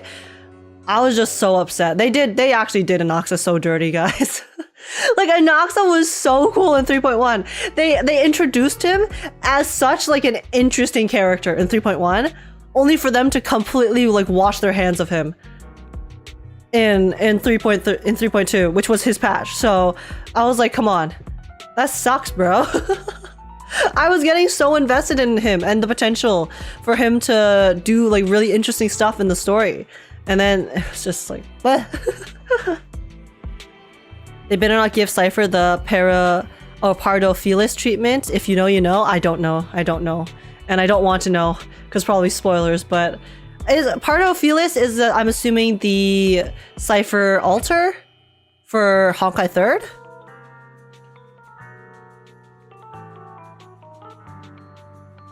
It's funny how divisive I'm assuming you mean 3.2 was. People not liking Castorice's part and liking Inoxa's. Oh, really? Because, again, like Inoxa's part, the lore was really good for Inoxa's part. It's just everything else was bad. Only the lore was good for Inoxa's part. And then like the execution of Castorice's part was pretty decent, but like in terms of the important information, I definitely found the information from Inoxa very, very interesting. And my probably the info I liked the most from 3.2 was like Inoxa's lore drop with the cycles, and then the very end with Herta and Lygas's lore drop, right?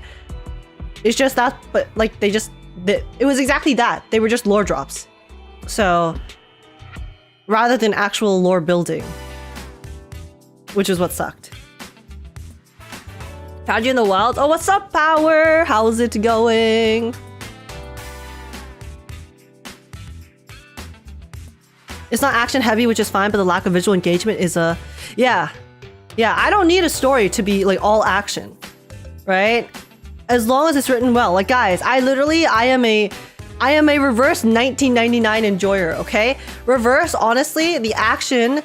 There are not really any like cuts. There's very barely any cutscenes in Reverse, okay? It's mostly just like CGs and stuff because it is more visual novel-esque. I love visual novels.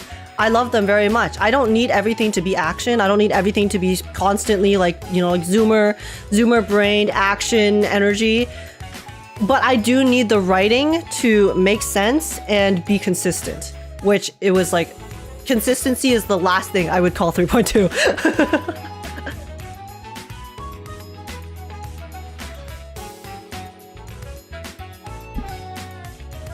Funny enough, people didn't like Rice in general. I blame global passive Discord. Oh yeah, 100%. There were a lot of people who were like Castorice haters because of it, because of the global passive stuff. But guys, look how fast people got over the global passive. You know? The people who don't like it, stop playing.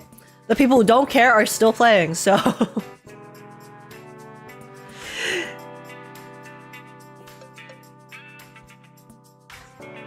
The thing is, different mediums need to be told differently. It's like how people try to turn video games into movies or TV shows. It doesn't work. It also doesn't work when you try to turn it into a book. Oh, 100%. 100%.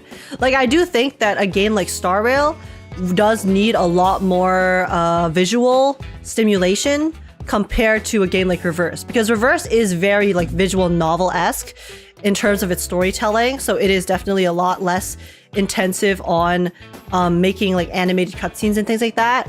Versus Star Rail, which uses 3D models, and like the way that you like play the story is you actually like go around yourself, right? You can actually actively play in a 3D world. So when you have a game set up like that, the visual, I guess, my personal opinion on how high the visual quality must be is definitely a lot higher. Again, I think 3.1 was like a perfect balance of having enough cutscenes and enough visual stimulation to tell the story while it's still like remaining not like, you know, oh my god, every single thing's a cutscene, right? Like it was a good balance between the talking and then the showing of the story and the telling of the story. So again, just bring it back to like 3.1. They're clearly capable of doing it. They're clearly capable of writing a good balanced story like 3.1. So just do it. You know, just do it. Make more CGs.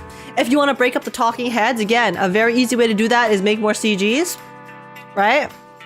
Add more CGs. Add in a few like extra tiny cutscenes. The cutscenes don't even all have to be super amazing, you know? They can be just very small cutscenes here and there, like, you know, when you have a character walking up to you, right? Rather than saying that the character's walking up to you, just show the character walking up to you very easily. You have walking animations, right? Just like move the camera, record it. And just like small stuff like that, you know? Just add in a few extra little, like small visual animations here and there, ones that don't require too much effort. And then that already can add to the experience so much.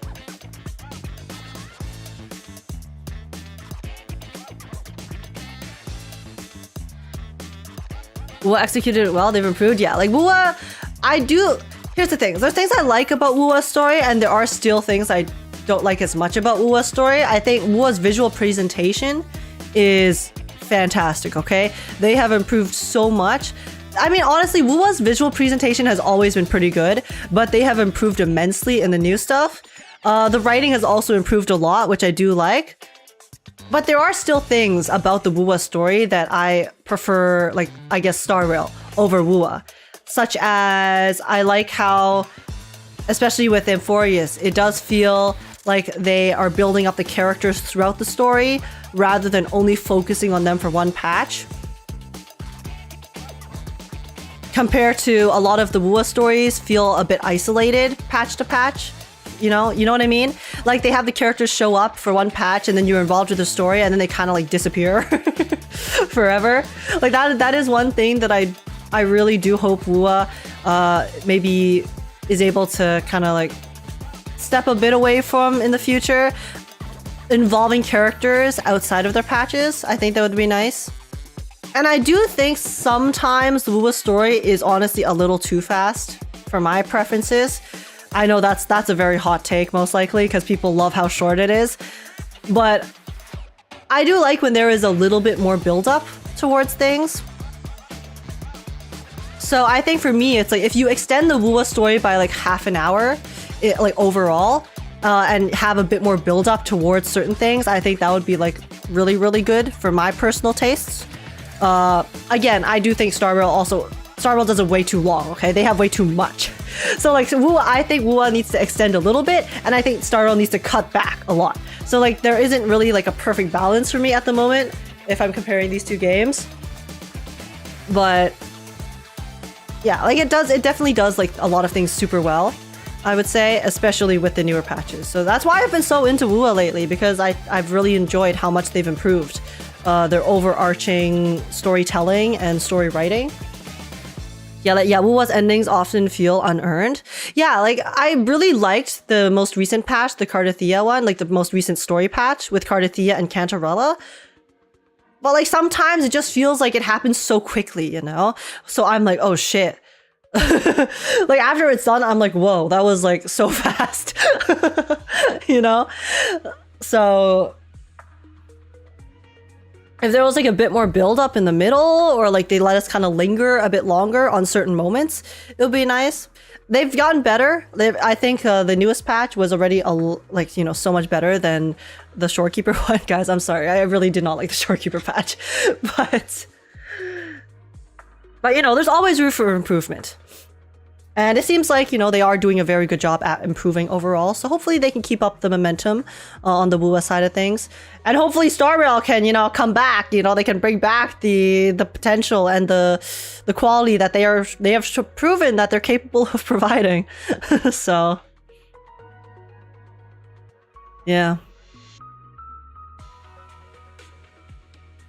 WUA's story is pretty basic, but that's all you need in gacha TBH. I feel like the companies are trying to go too big brain recently. WUA's story has a lot of potential. Like, I love the world and the building and everything that's in it.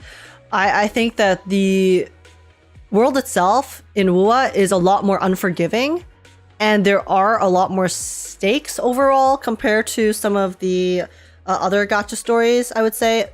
Guys, I'm not including Reverse in this. Reverse is just in like a separate realm, okay? For me, Reverse is like, for the most part, a like perfectly balanced story. Obviously, it's not perfect, but in terms of like the stakes and like the writing and the characters, I feel like Reverse is like the best of the best. But with like most gachas that are not, the story doesn't have to be that intense, right? It doesn't have to be like super mind-blowing, super amazing. As long as you tell it in a compelling manner and it has like a, you know, like cool enough concept that people can feel immersed in the world itself.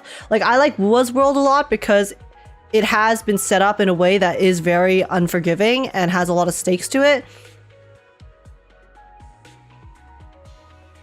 I do think they do a better job sometimes compared to others at showing those stakes. Like, I think they do a really good job at showing the stakes in the WUA world through the NPCs, okay? Because they're willing to kill the NPCs. That's like that's a big thing, is that they're willing to kill NPCs so that you can feel the stakes of the world very easily because of the fact that you have so many interesting characters dying, right? So you can feel like the grief, the pain, the suffering. Compared to, you know, let's say like StarRail, right? Where it's like, okay, sure, we'll have NPCs die now and then, but overall, there is still like a bit of a lack of suspension of disbelief because I feel like a lot of the time with a lot of characters, it's like, okay, you know nothing's gonna happen to these characters because they're fine. You know these characters are fine. So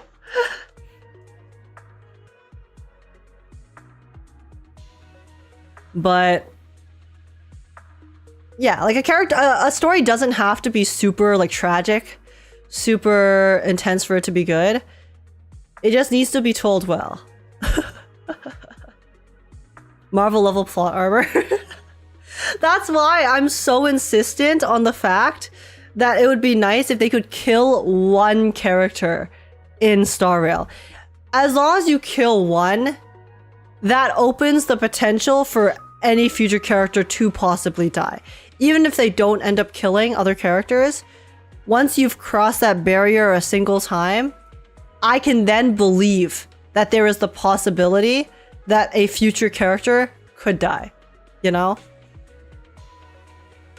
Again, I don't think they're gonna do it, because honestly, a lot of the companies are too cowardly to kill off characters, okay? Because there's a lot of players who are unable to handle the fact that, I don't know, that their favorite character can die in a story. Weak, honest, in my opinion, weak. That's some weak shit, okay? If my favorite character dies, I'll be sad about it, but at the same time, as if it's written well, I'll be like, oh, holy fuck. Oh my god, that was amazing. But a lot of people can't handle that, so, you know. Unfortunately, we're being held back by some weak bitches, but what if they killed off My Day? See, that's the thing, guys. I am obsessed with My Day. But if they killed off My Day in a way that made sense for his character and his arc, I would be fine with it. As long as the end was fitting for him, I would accept it. It'd be totally okay. But, you know, a lot of people can't handle that, so. Killing off Himiko like in Honkai 3rd. See, that's the thing, right? It's like, they've killed off characters in Honkai, right? Like, a lot of characters in Honkai are Gonzo. So like, why can't they do that with their newer games? You know? Why are they so scared of doing that in their newer games? Isn't Anaxa dead? Yeah, Anaxa is dead. Technically. I mean, technically he's always been dead. We've never met him when he wasn't dead. But I do think that in terms of Amphorius, they are going to revive all of the Chrysos heirs in the end, so we'll see if he remains dead.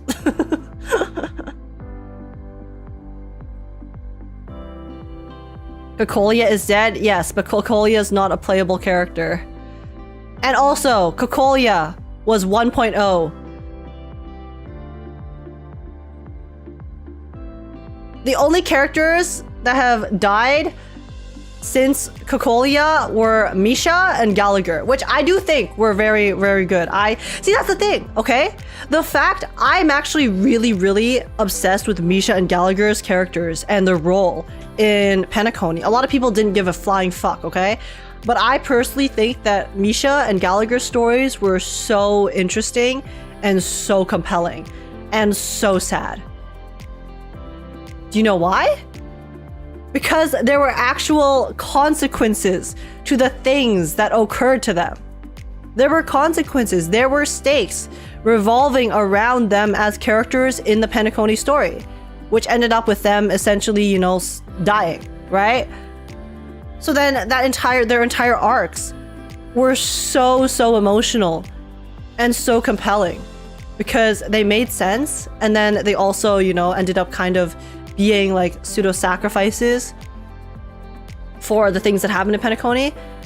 And it was just like, and like Misha's in particular, guys, Misha's story in particular, you know, like when they had the end with him, like, you know, him sitting and then turning into the watchmaker in the chair, like, dude, like moments like that are so good. It's like so insane. So it's just, but like, you know, it's like they're 4 stars. So like, okay, yes, they're playable characters and we're willing to kill them off, but like, you know, the plot armor that playable 5-star characters get, they have yet to break that barrier. So every time, like, I thought that they were going to do that with Firefly. Okay, I'll be so real. I believed the initial Firefly death for a bit. But then I was like, okay, but like, are they really gonna keep her dead? And then, you know, how they had and then they also build up the anticipation of how she has 3 deaths in Penacony, only for them to wipe their hands of that entire plot line in 3.3. Okay, anyways, I'm not gonna sorry, 2.3. I'm not gonna get into that, but just like, you know, it's like they kind of walk back on a lot of their decisions a lot of the time, and it's frustrating. It's frustrating because you build up stakes, but then you never follow through on the stakes. And it's like, bruh, how am I supposed to believe anything you tell me if you never follow through on your stakes?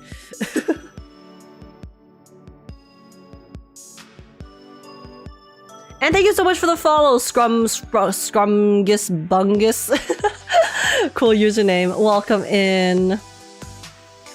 The Flame Chasers will all technically die because Cass and Nox are technically dead too, if that's your issue. No, that's not my issue. My issue is that, okay, they're technically dead, but they clearly are still existing and around, okay? Like, I thought basically with Castorice's storyline, we would never see her again because that's like the entire point of her going to the Death Realm, right? She has to go fulfill her duty. But then based on this trailer, wasn't Maide literally talking to her at one point, being like, Castorice, let's fight them off together. Seriously, where did they hide that thing? Don't fight, so Where is it? Leave this to Castorice and me. Yeah, like, leave this to Castorice and me. Like, I guess that could mean, like, it could mean that, you know, because we didn't see Castorice here, so she might be stuck in the Death Realm, so maybe she's like dealing with something in the Death Realm. But it's like she's technically dead, but she's not really dead, you know? So it doesn't really feel like a permanent parting, even though they made it out to be a permanent parting type of thing. So it's like, that's like the kind of, like, my issue with it is that there's no like permanent like consequences. She wants death, the Eon of Finality type death. And it doesn't even have to be death, right? Even if it was like a permanent parting with Castorice, right? If we never see her again, if you have her like existing in this realm like they've made it out to be, and then we never interact with her ever again because we're separated forever, that would be fine. That's stakes. That's stakes that make sense and are very, very final and very significant. But it does seem like, based on this trailer, that we might still be able to kind of work with Castorice, so I don't know, we'll see. We'll see on the Castorice front of things.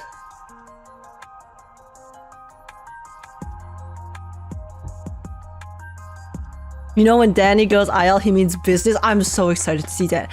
I'm so excited to see Danny as in 5 Minute Lune. Oh, holy shit. I have been actually waiting. I've actually been waiting for him to pop off.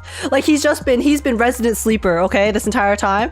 He's actually just been on the side, chilling, bing chilling.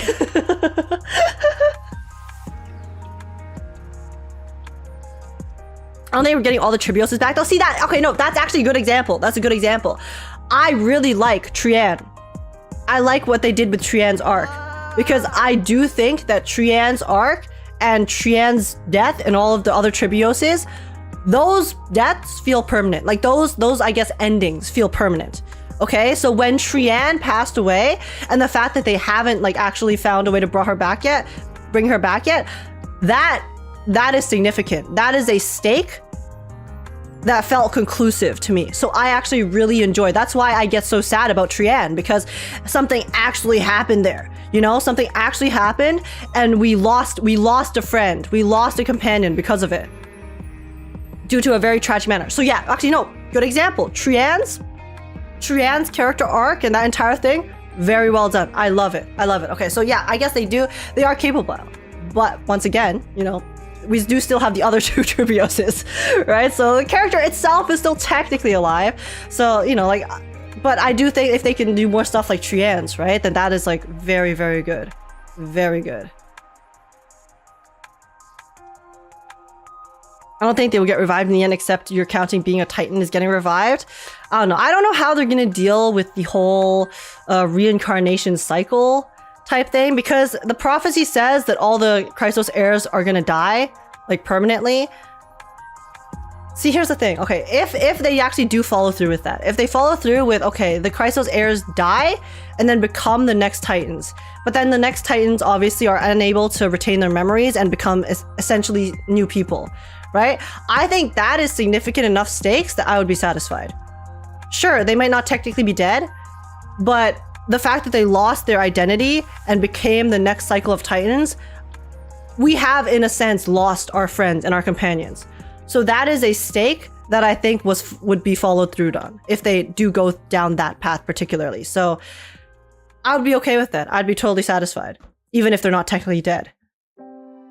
However, if they have them reincarnate, right? If they have them die, reincarnate as the next Titans, and then somehow, through the power of friendship, they I don't know, like are able to retain their memories and remain the same people, then I would find that like a really cheap way of just like, you know, talking around the theory or talking around the prophecy, I guess. Because then it's like, nothing happened, you know? Okay, you set up the stakes and then you walked back on the stakes because everyone is still fine and dandy and living in their next life, right? Like for me, that's where like my line would be. Death is not necessarily like the stake. It's just, I think death is like one of the easiest ways to set up a stake if you follow through on it. Like my main issue overall is just that whenever they set up stakes, I never feel like they follow through with the stakes. Unless it's like very specific instances, such as Misha / Watchkeeper. And yeah, Trian. Trian was a very, very well done storyline, in my opinion. Isn't the whole point of this arc to defy the prophecy? Yeah, and that's fine. We can defy the prophecy for sure. But if we're defying the prophecy, I do not want them to pretend like the characters are dead only to bring them back. You either have us defy the prophecy by defying the fucking prophecy and not dying, or you kill off the characters and you leave them dead.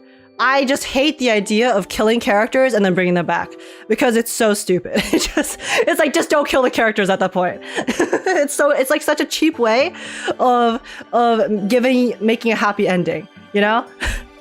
Sorry, that's why I get so aggravated with Firefly's entire thing from Penacony. Because if you were going to kill her off, then leave her dead. If you weren't going to leave her dead, then don't kill her off, you know? Because then I feel like killing her like has played no role, really, in the entire grand scheme of the story. So...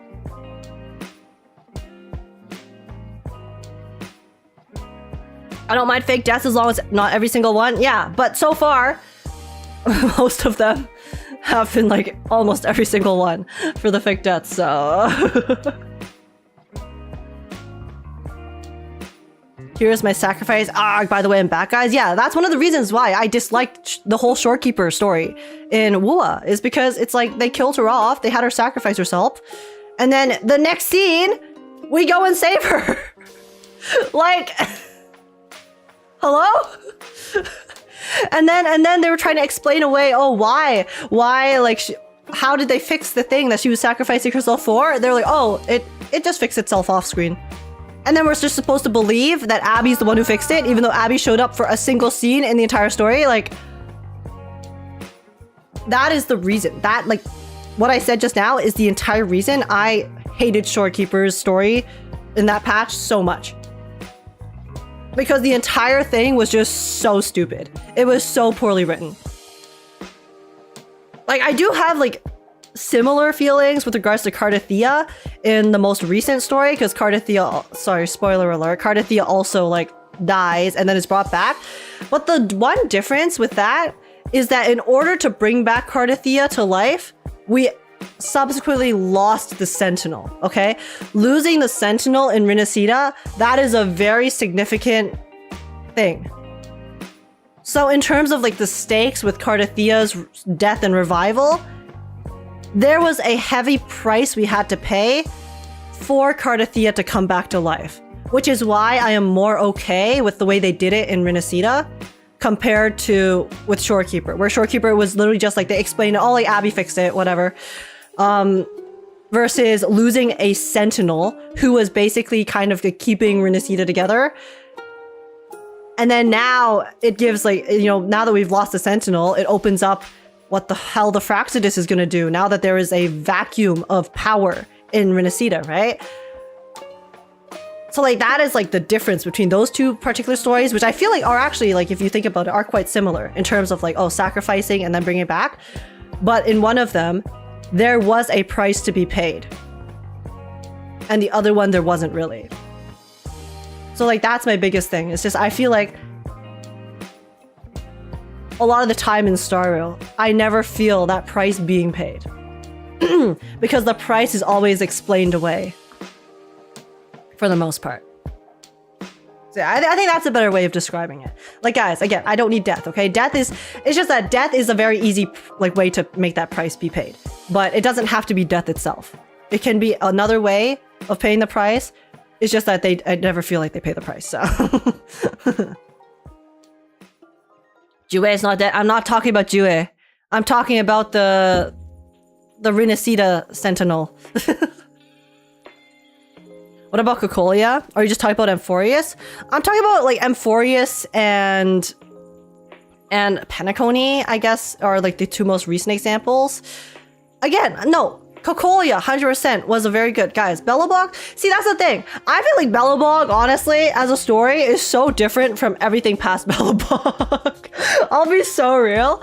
Like, Belobog in isolation was fantastic, and to me, like, a basically perfect story. Because there were stakes, and the stakes were followed through on. Yes, with Cocolia, she fucking died, okay? That was very sad, very tragic, and it was depressing as hell, and it was very well executed. But like everything like since then, they have been so afraid to like follow through on a bunch of the things that they have brought up. So I really do feel like Belobog is like just so different from everything else in Honkai Star Rail. So you know. Like Belobog was so good. It was actually so good. And it was so emotional. But Yeah, and Forius hasn't revived anyone yet, so a lot of it feels hypothetical. Well, yeah, it is hypothetical, of course. We haven't finished Amphorius, but you know, if we're talking about my thoughts on the Star Rail story thus far, again, this is all this. There's a huge disclaimer to this entire conversation, which is we will see. We will see what will happen, you know, in the future, but that doesn't mean we can't talk about it now, you know?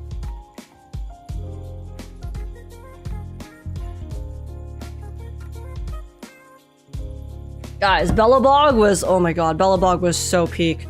Like, genuinely, I didn't even stream Star Rail back then because I just played I didn't really do gacha content back then. But I still remember so vividly the exact day, moment where I was when I was like playing that Cocolia boss fight for the first time. I was like doing the story and then I got to the boss fight. And then, you know, like the emotions, like the rush that I felt when I got into that boss fight after doing the story, fighting it, wildfire blasting in the background, phase 2, the vocals start up, then the cutscenes start happening mid boss fight. Oh my god, like it was so peak. It was so peak. I want that. Like I had similar emotions during the like 3.2 and no sorry 2.2, like the Sunday patch in Penacony with what was the thing with feathers, like the boss fight, like that was also really good. But just like I think my experience in Penacony definitely got tarnished by 2.3. Like the Sky Splitter patch. Was not Sky Splitter, like the one on the ship when we were with like Jade and Sparkle and the bomb stuff. Like that patch kind of like soured the entirety of Penacony for me. I will not lie. Because that in particular was just them walking back on so many decisions that they had built up that they just didn't want to finish. So but yeah, like for me, like the true end to Penacony that I like to believe was the Sunday patch.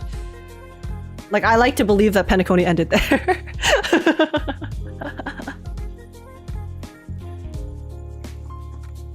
Yeah, back then everyone played Star Rail 2, at least in my Discords. Hype AF, maybe that's just nostalgia.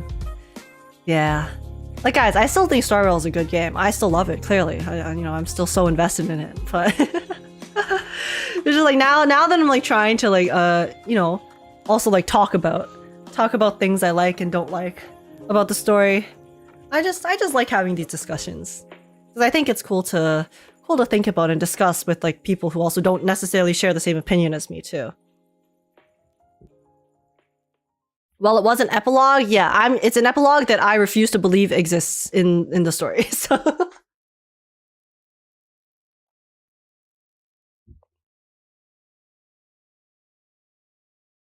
I'm sorry, but I can't accept the fact the only way to make a good story is to kill everybody. I never said that. I never said that the only way to write a good story is to kill everybody.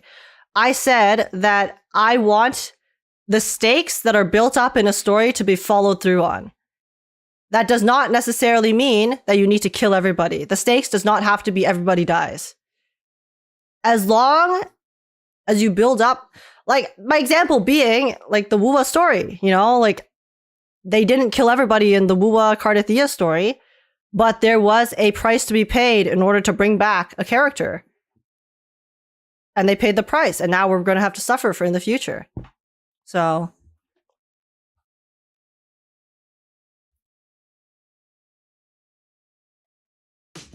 I hate how YouTube does that. Why? I'm listening to the playlist, okay? Stop pausing.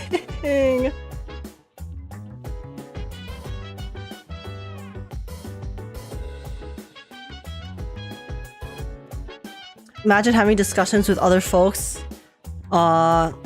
with differing opinions civilly in 2025. Yeah, like because I know people get really opinionated. Honestly, I also get pretty opinionated. I will not lie. I think I am a pretty opinionated person. I just try not. I don't like fighting. I don't like fighting about things. Like when I talk about things, even though I have strong opinions, I still want to have like, you know, civil discussions, because that's the only way to ever like learn and grow as a person, you know, is to speak to people and communicate in a manner that both parties are willing to, you know, accept. Because guys, realistically, right? If you're gonna try to convince someone of something, screaming at them is not gonna convince them, okay? You have to have a discussion in which you are showing the other party that you are willing to listen to their opinion. And only then will that other party be more accepting of trying to maybe possibly hearing a different perspective, you know? But, you know, discourse farms well on the internet, so, you know, I don't blame people for constantly wanting to be on either extreme. I just don't like being on either extreme. Because I am just like, my brain functions very in the middle, I guess. I always do try to like look at everything from different perspectives. That's just kind of how I am, so I don't really work that well being on either extreme of the sides.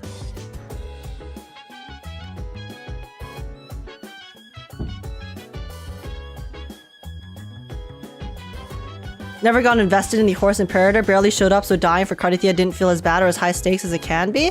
No, I get that. Like, I wasn't invested in it as a character. Like, but again, like the thing that for me with the Horse Imperator dying is not because I was sad about the Horse Imperator dying, but more the fact that the Horse Imperator dying means that in the story, we are now in a lot of danger. Because while I may not have a personal connection to the Horse Imperator, the fact of the matter is that it was a very powerful figure existing in Renacida that was holding back a lot of the bad guys, right? So now that that's gone, the bad guys are gonna swoop in and stir up trouble. So like for me, that's what's the most important about the Horse Imperator dying, rather than I'm sad about it. I'm not sad about the Horse Imperator dying. I don't give a shit about it. Like you said, we barely spent time with it, so I have no like personal connection to it. But it's like the power vacuum that it dying leaves behind. Like the Horse Imperator at the end of the day is a plot device, but it is a very significant plot device that now that we're missing it, there is a lot of potential for the rest of for the next arc of the story to be like big yikes, you know? For real, entering convos with the stance of changing your own mind makes people a lot more lenient with discussions. Yeah, like when people just yell at each other, like neither side's gonna listen to the other, you know? I also just don't really do well both doing yelling and also like being yelled at, so like when people tell me what to do, I'm the type of person, I hate it when people tell me what to do. Okay? Which is why it's like sometimes it's not that bad in chat, honestly, because I feel like you guys are honestly like really chill, and for the most part my chat's like really like respectful and stuff. But like sometimes, you know, like when people come into the chat and they're like, "Oh my god, why aren't you doing it this way?" I'm like, "Shut up." I'm doing it my way because I want to. So I am a little bit I guess I don't do well with people telling me what to do. I get a little bit angry, I will not lie, but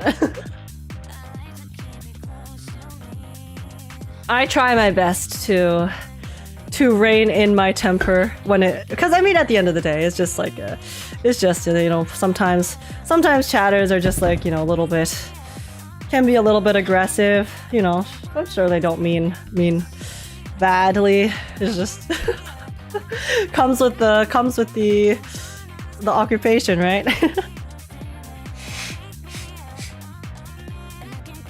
I apologize if it seems like an outburst. I've been told I was wrong by so many Honkai fans that it feels like minor opinions like mine aren't heard. Oh, it's okay, Phanto. It's okay.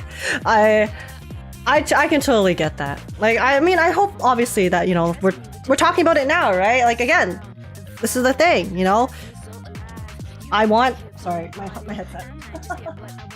Us being able to discuss it civilly like this is really nice. So then we can hear both sides, we can hear each other's opinions without feeling like either side is not trying to, or like this invalidating the other's thoughts and stuff. So yeah. Yeah, no worries. Sorry if I was like a little aggressive too. I could totally get you feeling defensive about thoughts like that. But hey, that's why we're here to have these discussions, okay? That's why it's good to be able to be open-minded and talk together. Age already crashed out with Bizarre Brigade, true.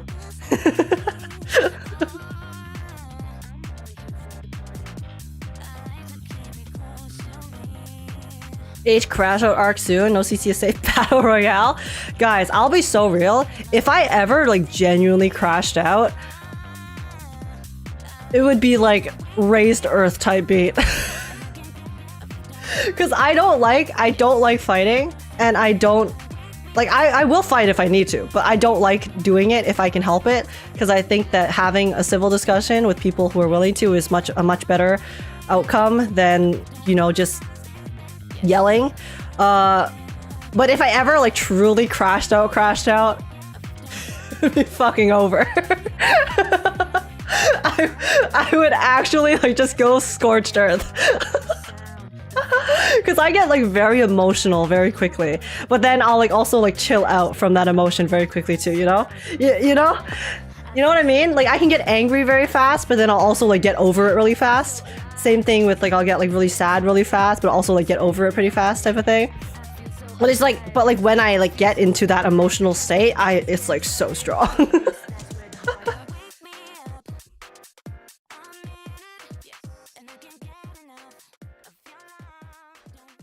The flame chasers and Honkai Impact were not all dead. The ones that were victims and survivors trying. Yeah, I don't know too much about what exactly happened in like Honkai, but like one of the things I'm actually like, I genuinely want to know the Honkai story. I just really cannot commit to playing all of the Honkai 3rd story because there's just too much. There's just way too much for me, guys. It would be too hard.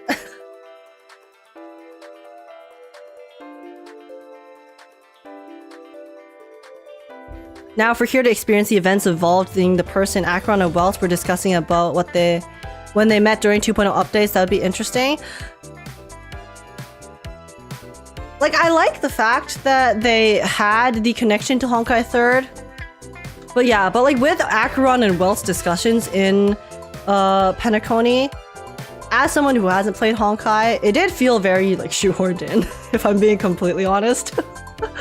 I think like I'm happy for the Honkai fans. I'm happy for the Honkai fans who were able to get that reference, because I can only imagine how epic that must be to see a direct connection to your favorite game.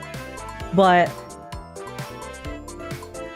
I wish they like built on it a bit more before they had that moment. Also, ALG! Oh my god, thank you so much for the raid! Welcome in! Hello, hello. We just finished watching the honkaistarrail special program. I was actually about to go play some Zenless, actually, so this is perfect timing. But welcome in! Raiders, hello, hello. Lovely to meet you. My name is Age. I'm a variety streamer, gacha gamer. I play lots of Zenless Zone Zero, Wuthering Waves, honkaistarrail, Reverse 1999, and I also post reactions and sometimes sing on YouTube. Lovely to see you guys. Welcome, welcome. How's it going? How was your stream? You were playing some Zenless. Ooh, what were you up to? I think I'm about to go play some of the events because I haven't had a chance to play any of the new events yet in Zenless. So I'm excited. I'm excited. How was your stream?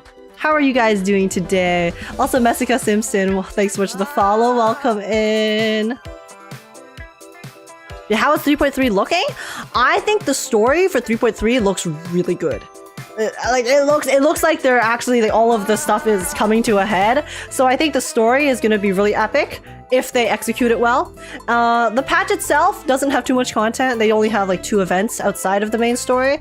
But I'm just like mostly hoping that they execute the story well. Which I do have hopes that they will, because it definitely feels like a very significant story patch based off the trailer. So I'm hyped for that. I'm hyped for that. They also did update the Divergent Universe, which I personally am not too invested in, but for endgame fans who like the Divergent Universe, then that's also a thing that happened. But yeah. Oh, you were doing blindfolded Shu and DA? Blindfolded? Oh my god, wait. Damn, how did that go? Because I guess you could use the audio cues, right? Dude, that must be... How? Wow. Did you guys clear it? What was the result of the blindfolded? That's That's nuts. I'm sorry. I'm kind of shook. Hold up. That's a pretty cool challenge. Damn. And the real Jam Sam, thanks for the follow. Welcome in. Nearly 3-star DA. Damn. Okay. Okay. Not too shabby. He did use 7. Wow. Listen, ALG is a very, very skilled player. Very skilled player. I mean, you have to be to make such good guides. So, yeah, everyone on my end. Oh my gosh, sorry. Did I give you a shout out? Were my mods in chat? No, yeah, my mods did. But yeah, everyone on my end, please go check out ALG, Average Luck Gamers content. They are a very, very cool Zenless Zone Zero creator, gacha creator. And yeah, they do really, really fun content, challenges, guides.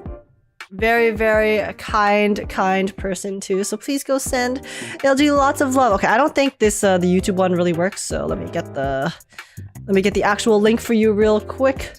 Actually, wait, no, I have it right here. What? Okay. Wait, I'm trolling. Yeah, everyone go send ALG lots of love. But yeah, we S ranked U7 and 18k on Bringer. Okay, pop off, King. Dude, I can barely finish DU with not DU. I can barely finish DA with my regular teams unblindfolded. Honestly, like when I'm not using my lighter or Miyabi team, it is so rough.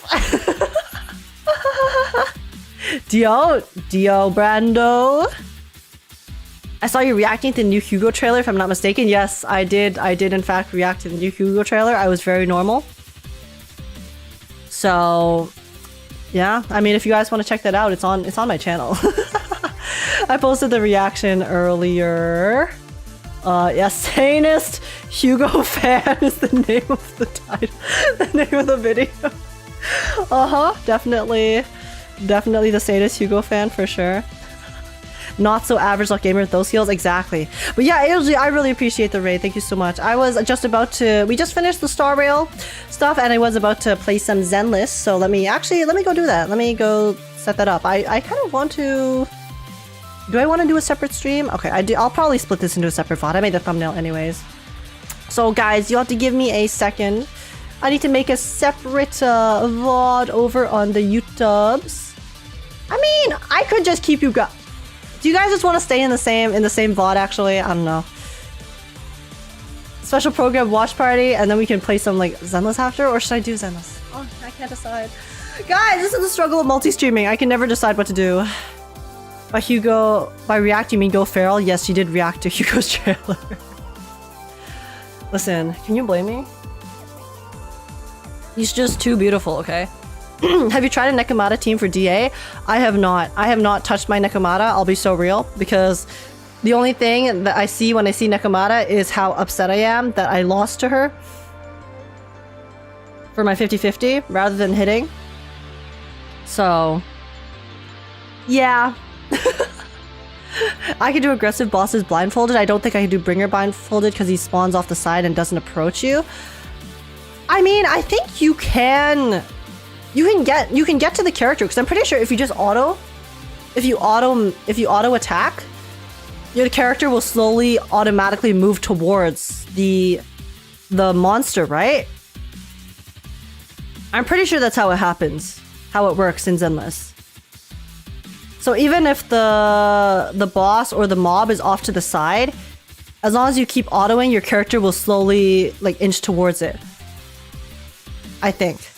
And then if you get close enough and you use your skill, it'll automatically lock on. So... Wait, no, you can also... You just press... Okay, guys, no, I just realized. All you have to do if you want to get to the character blindfolded, right, is you like lock on using your thing, and then you auto towards them. Because then you're locked onto the monster, right? Yeah. So you lock on using the auto target. And then you walk forward, because then your like character, your camera is locked onto the monster. So when you walk forward, you'll just go straight towards the monster. I think that's how it works. Unless you're talking about when Bringer does his like thing on the side, Yeah, you would do the same thing. You just have to like sprint towards the thingamabobber when it spawns, right? Okay, sorry. I'm just sorry. Now I'm theorizing. Now I'm curious. There's so many like different strategies you can do.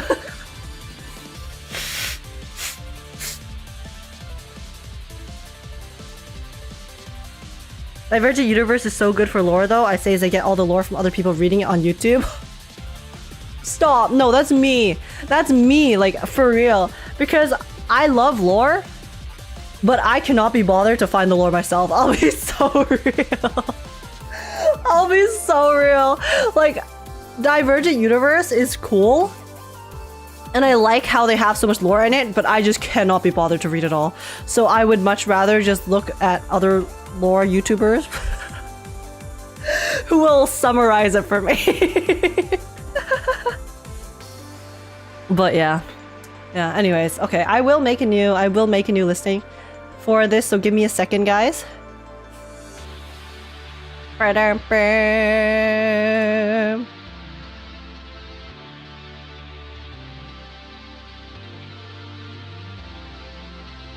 recommend Mankarusua. Okay, I will check them out later as well, because I can't remember like the names of the ones that I saw, but I will definitely give them a look if you're recommending. Good thing we have Az back on Starrail. Yeah, Az is getting back into Starrail. So it's gonna be lit if Az decides to start doing Starrail lore videos again. Because right now, I listen. Az's lore videos for Zenless are fantastic, fan-freaking-tastic, for sure.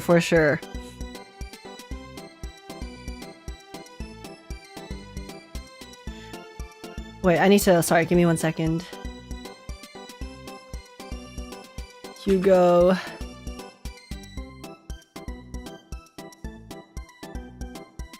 Enjoyers rise up. Events plus Hugo prep.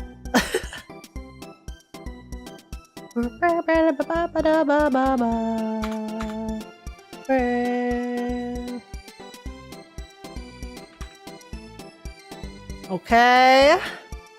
Sorry, just making my YouTube listing. May I also say your wallpaper is immaculate? Thank you. I commissioned 34 for it. Let me get you 34's Twitter link. But it is so beautiful.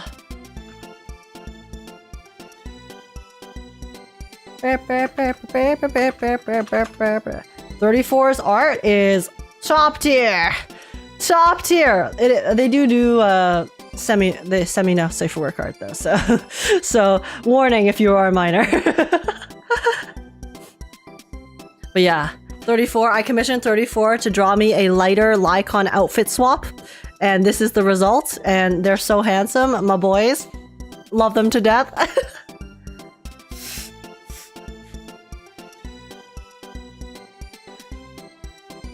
Just don't blow up Az's house again. I would never. What? Guys, I would never blow up Az's house. What do you mean?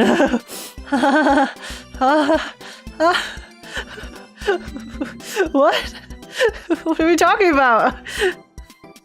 Where's the 18+ version? There isn't an 18+ version, guys. Chill.